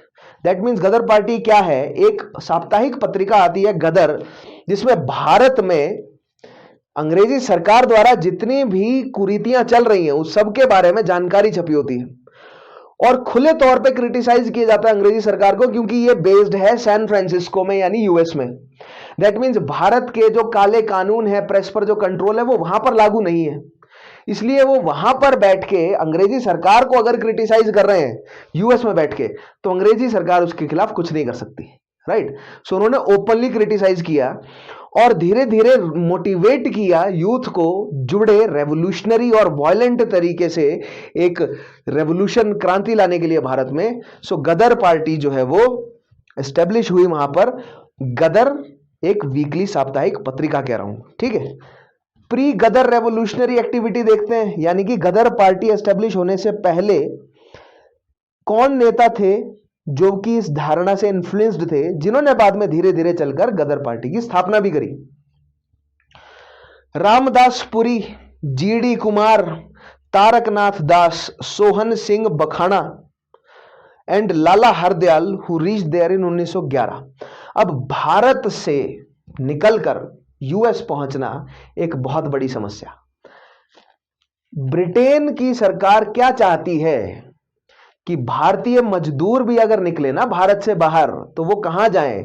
केवल वहीं पर ही जो अंग्रेजी colony हो, right. That mean south east Asia में जहां जहां पर, जो साउथ ईस्ट एशिया है, जहां जहां पर अंग्रेजी कॉलोनी है, चाहे वो मलाया में है, इंडोनेशिया में है, राइट, जहां जहां पर अंग्रेजी कॉलोनी है वहां वहां पर जाए भारतीय। वेस्ट इंडीज के जो आइलैंड्स हैं वहां पर जाए भारतीय। साउथ अफ्रीका के जो देश हैं या अफ्रीका के जो अन्य देश हैं वहां पर भारतीयों को माइग्रेट, भारतीय मजदूरों को ले जाया जाए। अगर भारतीय मजदूर भारत से बाहर जा भी रहे तो ऐसी जगहों पर जहां पर अंग्रेजों की स्ट्रांग होल्ड है, केवल वहीं पर भारतीय जाएं। ऐसी जगहों पर भारतीय ना जा सके जहां पर भारतीयों को चेतना मिले, एजुकेशन मिले, रिसोर्सेज मिले, और उन एजुकेशन, चेतना और रिसोर्सेज का इस्तेमाल करके वो फ्यूल करें भारत में रेवोल्यूशन को। अंग्रेजों के लिए खतरा है भारत में रेवोल्यूशन 1857 की क्रांति के बाद से ही। सो दैट मीन्स अंग्रेजी सरकार हर पॉसिबल कदम उठाना चाह रही है कि भारतीयों को किस तरह से ये शक्ति ना मिले। दैट मीन्स कि अगर जापानी शिप में बैठकर भारत से सिंगापुर, इंडोनेशिया, जावा, फिलीपींस होते हुए अगर Canada, Vancouver, San Francisco, Texas वगैरह, अगर कैलिफोर्निया वगैरह पहुंच जा रहे हैं भारतीय, कैलिफोर्निया तो नहीं लेकिन जो नेवाडा या लॉस एंजलिस या मेक्सिको वगैरह अगर भारतीय पहुंच जा रहे हैं, यानी कि जो यूएस का वेस्ट कोस्ट है, अगर भारतीय वहां तक पहुंच जाएं और वहां पहुंचकर उनको जागृति मिल जाए, उनको यूरोपीय तर्ज पर तैयार जो नए लिबर्टी के आइडियाज हैं वो उनको मिल जाए, उनको रिसोर्सेज मिल जाए, सो वो अंग्रेजों के लिए खतरा है। दैट मीन्स भारत से जो माइग्रेट करने वाले लोग हैं, कौन हैं? वो हो सकते हैं मजदूर, वो हो सकते हैं अंग्रेजी सैनिक, क्योंकि भारतीय जो अंग्रेजी सेना में भर्ती हैं, उन्होंने अंग्रेजी सेना के साथ लड़ते लड़ते पूरी दुनिया में जगह जगह पर वो गए। दैट मीन्स उनको प्रोस्पेक्ट पता है कि कहां पर जाके मजदूरी की जा सकती है, कहां पर जाके जमीन खरीदी जा सकती है, कहां पर जाके बिजनेस एस्टेब्लिश किया जा सकता है। They know that thing, right, क्योंकि वो बाहर दुनिया घूमी उन्होंने, राइट। सो जो भारतीय सैनिक हैं वो जा सकते हैं बाहर, भारतीय मजदूर जा सकते हैं बाहर, क्योंकि उनको भी अंग्रेजी सरकार जो है वो ले जाती रही है, तो उनको भी पता है कि कहां कहां पर जाया जा सकता है। उसके अलावा भारत का संपन्न वर्ग जो है वो जा सकता है, भारत के पढ़े लिखे लोग जा सकते हैं।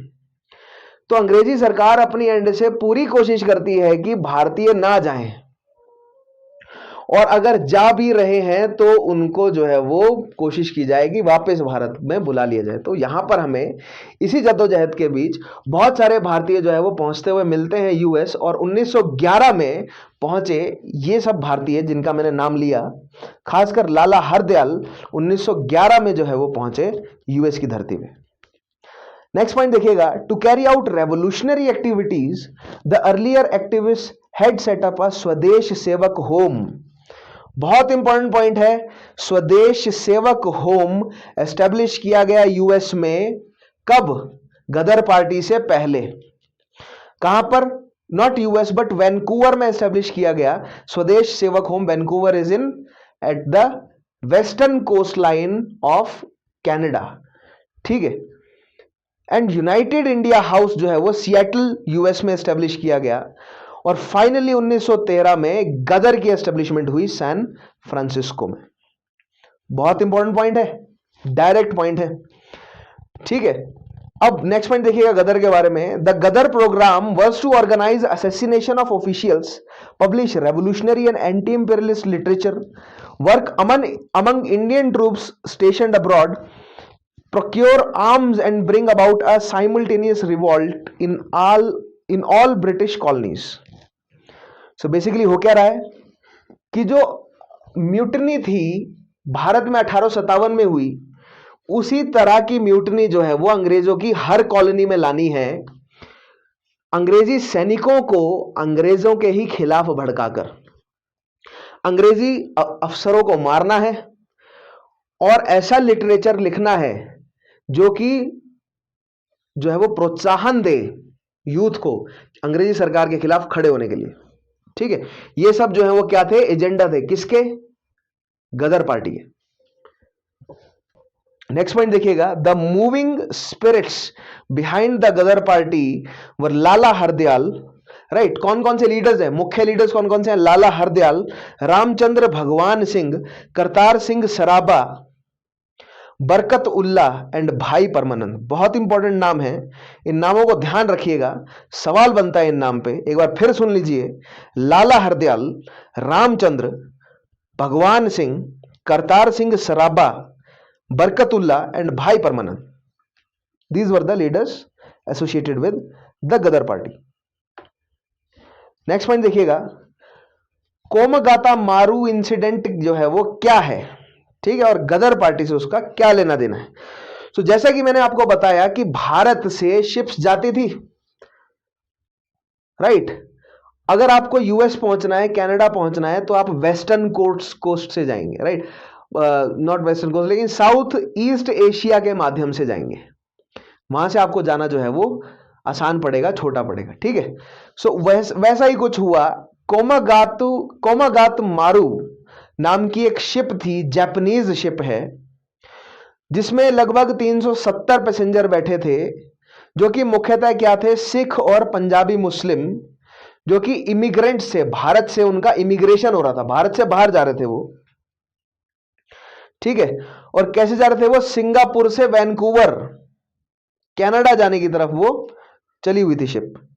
लेकिन अंग्रेजी सरकार के द्वारा रुकवा दिया गया। कनाडा में जब वो शिप पहुंची तो कनाडा की अथॉरिटीज ने भारतीयों को उतरने नहीं दिया कनाडा की धरती पे, क्योंकि प्रेशर था अंग्रेजी सरकार का। वो शिप वहां से मुड़ी, कई समय तक जो है वो समंदर में ही अटकी रही, किसी ने भी अथॉरिटाइज नहीं किया अपनी भूमि पर उतरने के लिए। फाइनली कलकत्ता आ गई वो शिप। कलकत्ता में जो है वो एक ट्रेन तैयार की गई ताकि उस ट्रेन में उन सभी लोगों को बिठाकर पंजाब वापिस पहुंचाया जाए और पंजाब जाके उन पे केस चलाया जाए उल्टे सीधे। ये प्लान था अंग्रेजों का। शिप जो है वो पहुंच गई कहां पर, कलकत्ता, ठीक है। देखिएगा, they were turned back by Canadian authorities. Ship finally anchored at Calcutta in September 1914. The inmates refused to board the Punjab bound train. In the ensuing conflict with the police at Baj near Calcutta, 22 persons died. बज नाम का एक स्थान है कलकत्ता के नजदीक। वहां पर जब ये जो भीड़ है पंजाबियों की, इनकी जब पुलिस से भिड़ंत हुई और जब वो लोग तैयार नहीं हुए ट्रेन में बैठने के लिए, जो पंजाब वापस भेज रही थी उन्हें, पुलिस ने फायरिंग करी, 22 लोगों की मृत्यु हुई। इससे पंजाब की पूरी जो भी पॉलिटिकल स्ट्रक्चर है, जो पॉलिटिकल सिनेरियो था, उसमें बहुत गहमा गहमी आ गई। अब गदर होना ही था, ठीक है, और वो हुआ भी। देखिए कैसे, inflamed by this and with the outbreak of First World War, the Ghadar leaders decided to launch a violent attack to oust British rule in India. प्रथम विश्व युद्ध शुरू हो गया 1914 में। इंग्लैंड जो है वो पूरी दुनिया, इंग्लैंड यूरोप में लड़ने में हो गया बिजी, ठीक है। अब इस चीज का फायदा उठाकर भारत में जो है वो इंग्लैंड की पोजीशन कमजोर हो गई। अब भारत में गदर पार्टी ने म्यूटनी और रेवोल्यूशन जो है वो लाने की ठान ली और इसी के चलते करतार सिंह सराभा और रघुबर दयाल गुप्ता जो है वो भारत आए। ठीक है, और भारत आकर पंजाब पॉलिटिकल डकैतीज हुई, यहां पर कुछ डकैतियां हुई पंजाब में, पॉलिटिकल डकैतियां हुई जनवरी फरवरी 1915 में। ठीक है, had a somewhat new social content. In at least 3 out of 5 main cases, the raiders targeted the money lenders and debt records before decamping with the cash. That means ये कि जितने भी सूदखोर थे, जो बैंक्स थे, उनको टारगेट बनाया गया मुख्य तौर पे, और वहां पर जितना भी पहले तो धनराशि है उसको लूटा गया, प्लस जितने भी लोगों के रिकॉर्ड थे किस चीज के, कि किसको कितना कर्ज दिया हुआ है, उस सब पे आग लगा दी। ठीक है, तो लोगों को कर मुक्त भी किया, कर्ज से आजादी भी दिलाई और लूटा भी उन्हें।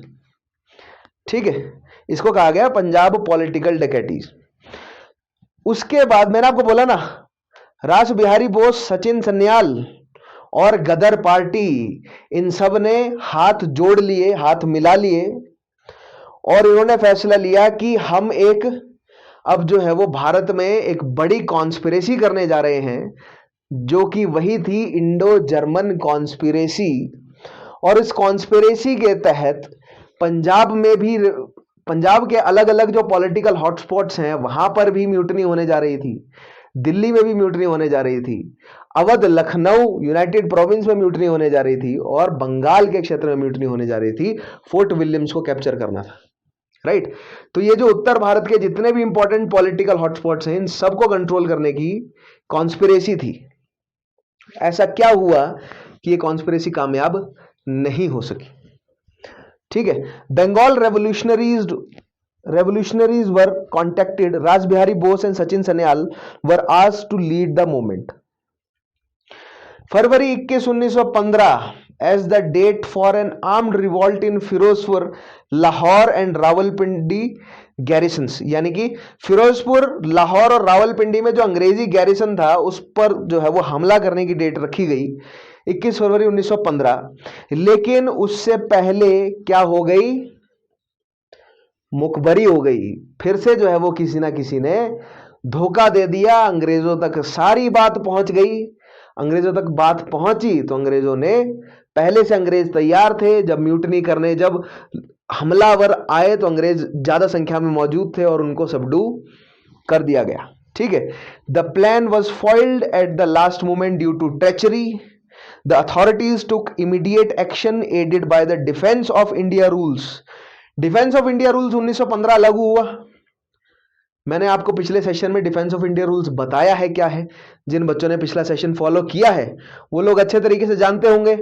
अगर आपने अभी तक पिछले सेशंस नहीं देखे हैं तो मैं बार बार बोलता हूं, पिछले सेशन स्टडी आईक्यू के चैनल पर जाइए, मेरे नाम से प्लेलिस्ट मिल जाएगी, उस प्लेलिस्ट को खोलिए और वो सेशंस देखिए, बहुत अनिवार्य है, तभी आपकी ये कहानी जुड़ेगी।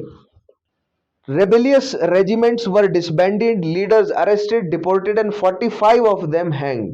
45 लीडर्स को लटका दिया गया सूली पर और मैक्सिमम को डिपोर्ट कर दिया गया, भारत से बाहर भेज दिया गया। रास बिहारी बोस जो है वो जापान चले गए।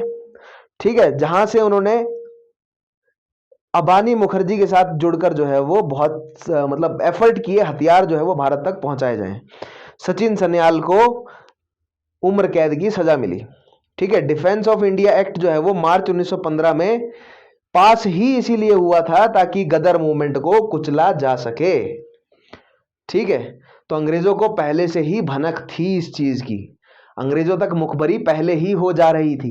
आगे आने वाले सेशंस में आपको बताऊंगा कि कैसे अंग्रेज जो है वो मुखबरी करवा ले रहे थे, कैसे उन्होंने अपना स्पाइस का नेटवर्क फैलाया हुआ था जो कि भारतीयों तक पहुंच जाता था। ठीक है, तो ये वही इंडो जर्मन कॉन्स्पिरेसी है जिसके तहत बागा जतीन को भी बालासोर में मारा गया। ये एक बहुत बड़ी कॉन्स्पिरेसी, अगर ये कॉन्स्पिरेसी कामयाब हो जाती ना तो आज अलग तरीके का इतिहास हम थोड़ा पढ़ते। ठीक है, अगर ये कॉन्स्पिरेसी कामयाब हो जाती तो अब बहुत मतभेद है इतिहासकारों के मन में कि अगर ये कॉन्स्पिरेसी कामयाब होती, अगर रिवॉल्ट होता उस समय एक बड़े लेवल का, गदर होता, कितना हद तक कामयाब होता। राइट, तो कहीं ज्यादातर जो इतिहासकार हैं उनका यही मत है कि अंग्रेजों के रिसोर्सेज ज्यादा थे, रिवॉल्ट को जो है वो कुचल दिया जाता अंग्रेजों द्वारा, लेकिन फिर भी अंग्रेजों को नुकसान बहुत हो जाता है, यह बात तय है। ठीक है, लेकिन रिवॉल्ट होने से पहले ही उसको कुचल दिया गया क्योंकि मुखबरी कर दी गई। तो यहां पर आपने देखा ना, बंगाल में बालासोर की घटना और गदर की ये 21 फरवरी की, ये सब कनेक्टेड था पूरा का पूरा। नेक्स्ट देखिएगा, अब देखते हैं कि यूरोप में किस तरह की रेवोल्यूशनरीज थी। ठीक है, पहला पॉइंट देखिएगा, Berlin Committee for Indian Independence established in 1915 by Virendranath Chattopadhyay. थोड़ी देर पहले मैंने इनका नाम लिया था कि किस तरह इन्होंने अपनी रेवोल्यूशनरी एक्टिविटीज के बेस के तौर पे बर्लिन शहर को चूज किया, और मैंने आपको बताया कि किस तरह जर्मनी और इंग्लैंड का आपस में झगड़ा है, विश्व युद्ध किया उन्होंने, 2 विश्व युद्ध किए इनफैक्ट। ठीक है, और भारतीयों को किस तरह जो है वो जर्मनी ने सपोर्ट किया। तो हमें इनिशियल फेज में गदर पार्टी या उसके अलावा जो शुरुआती नेता हैं वो भी जुड़ते हुए दिखे, प्लस आजादी के जो सेकंड फेज रहा, जो गांधीयन या नेहरूवियन फेज है, वहां पर भी हमें बड़े बड़े लीडर्स भारत के जुड़े हुए दिखे, दोनों जर्मनी और जापान देशों के साथ। ठीक है, वहां का जो सोशलिस्ट नेता है उनके साथ जुड़े हुए। So Berlin Committee for Indian Independence क्या है, एस्टेब्लिश की गई 1915 में, किसके द्वारा? वीरेंद्रनाथ चट्टोपाध्याय, भूपेंद्रनाथ दत्ता, लाला हरदयाल और अन्य किसकी मदद से? German Foreign Office under Zimmermann plan. ठीक है, ये वही जिमेरन प्लान है, अभी तक कंटिन्यूड है। The Indian revolutionaries in Europe sent missions to Baghdad, Persia, Turkey and Kabul to work among Indian troops and the Indian prisoners of war and to incite anti British feelings among the people of these countries. अब यहां पर Germany का interest आप देख रहे हैं, Germany जो है वो यूरोप पर कब्जा करना चाहता है, और यूरोप में दूसरी बड़ी शक्ति जो है वो कौन है? ब्रिटेन है। तो जो ब्रिटेन की कॉलोनीज बनती जा रही हैं, ये सेंट्रल एशियन और मिडल ईस्ट की जो कंट्रीज हैं, ये तुर्की हो चाहे अफगानिस्तान हो, ईरान, इराक में, यहां पर जो अंग्रेजी सेना में भारतीय जो ट्रूप्स हैं उनको अंग्रेजी सेना के खिलाफ भड़काने के लिए यह कार्यक्रम रचा गया। ठीक है, जिमेरन प्लान। उसका एक एग्जांपल देखिए, one mission under Raja Mahendra Pratap Singh, Barkat Ullah and Obaidullah Sindhi went to Kabul to organize a provincial Indian government there with the help of Crown Prince अमन उल्ला। काबुल के प्रिंस अमन उल्ला, काबुल के नवाब अमन उल्ला, नवाब के अंडर जो है वो एक प्रोविंशियल इंडियन गवर्नमेंट एस्टेब्लिश करने की कोशिश की गई। बहुत इंपॉर्टेंट पॉइंट है। उसके अलावा सिंगापुर में जो म्यूटनी हुई एक वो देख लेते हैं हम। On February 15, 1915 by Punjabi Muslim 5th light infantry, सेना की टुकड़ी का नाम है Punjabi Muslim 5th light infantry and 36th Sikh battalion under jemadar Chishti Khan, जमादार अब्दुल गानी एंड सूबेदार Daud Khan. It was crushed after a fierce battle in which many were killed. Later 37 persons were executed and 41 transported for life. तो ये सैनिक म्यूटनी है। ठीक है, कहां हुई? सिंगापुर में हुई, राइट। और जो लीडर्स हैं उनके नाम हमने यहां पर देखे। तो ये भी एक बहुत इंपॉर्टेंट पॉइंट है, जुड़ा हुआ है कि भारत में, केवल भारत में ही रेवोल्यूशनरी घटनाएं नहीं घटी, भारत से बाहर भी घटी, भारतीयों द्वारा ही की गई। ठीक है, सो आज के टॉपिक में हमने क्या समझा? हमने केवल एक पहला चरण देखा है, अभी रेवोल्यूशनरी घटनाओं का पहला चरण देखा है। दूसरा चरण हमें देखने को मिलेगा नॉन कोऑपरेशन मूवमेंट के बाद। ठीक है, सो दूसरे चरण पे भी हम आगे आएंगे, लेकिन आज हम कंक्लूड करते हैं प्रथम विश्व युद्ध के दौरान और उससे पहले स्वदेशी मूवमेंट के बाद, या जो मॉडरेट और एक्सट्रीमिस्ट के बीच में जो टकराव हुआ उसके तहत जो एक्सट्रीमिस्ट को बाहर निकाल दिया गया गेम से, मॉडरेट्स को अपने कंट्रोल में ले लिया अंग्रेजों ने, और ओवरऑल जो है वो सिचुएशन में जीत किसकी हो गई थी? अंग्रेजों की। लेकिन जो ऐसा यूथ था जो कि वायलेंस की तरफ इंक्लाइंड हो गया था थोड़ा, उसने किस तरह अपनी एनर्जी को चैनलाइज किया इंडिविजुअल हीरोइज्म में। उसके जगह हमने जो है वो आज एग्जाम्पल्स इकट्ठा किए कि बंगाल में क्या हुआ, महाराष्ट्र में क्या हुआ, पंजाब में क्या हुआ, राइट। सो आज के सेशन को मैं यहां पर कंक्लूड करता हूं। आगे आने वाले सेशन में हम अपनी कहानी को पूरी तरह कनेक्ट करेंगे। बंगाल में क्या हुआ, उसके अलावा महाराष्ट्र में, मद्रास में, पंजाब में क्या हुआ, इन सारी चीजों को जोड़ेंगे आपस में। प्लस 1885 में कांग्रेस की स्थापना किस तरह हुई और मॉडरेट्स जो हैं वो उनके द्वारा की गई पॉलिटिक्स को जोड़ना है हमें अब। और फिर उसमें से तिलक कैसे अलग हुए, दैट मींस 1885 से लेकर 1909 तक की घटनाओं को अब हमें मॉडरेट्स के पर्सपेक्टिव से जांचना है, राइट। फिर हम उसी में ही कर्जन की पॉलिसीज को भी जोड़ेंगे। फिर हम एक और सेशन लेकर आएंगे होम रूल लीग का, क्योंकि 1814 में जेल से बाहर निकल आएंगे 6 साल की सजा काट के, कौन, बाल गंगाधर तिलक। सो उसी समय जो है वो विश्व युद्ध भी चल रहा होगा, सो होम रूल लीग भी आएगी। दैट मींस गांधी जी के पॉलिटिकली एक्टिव होने से पहले और 1858 की क्रांति के बाद जितनी भी घटनाएं घटी हैं उन सबको हम जो है वो पहले तैयार करेंगे बिल्कुल थॉरो तरीके से।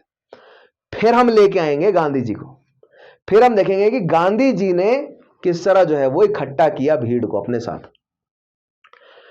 तो ये सारे तरीके से हम बहुत बेहतरीन जो है वो हमारे कॉन्सेप्ट क्लियर करेंगे और एक कहानी, फाउंडेशन, मैंने बोला ना, फाउंडेशन क्रिएट करेंगे हम।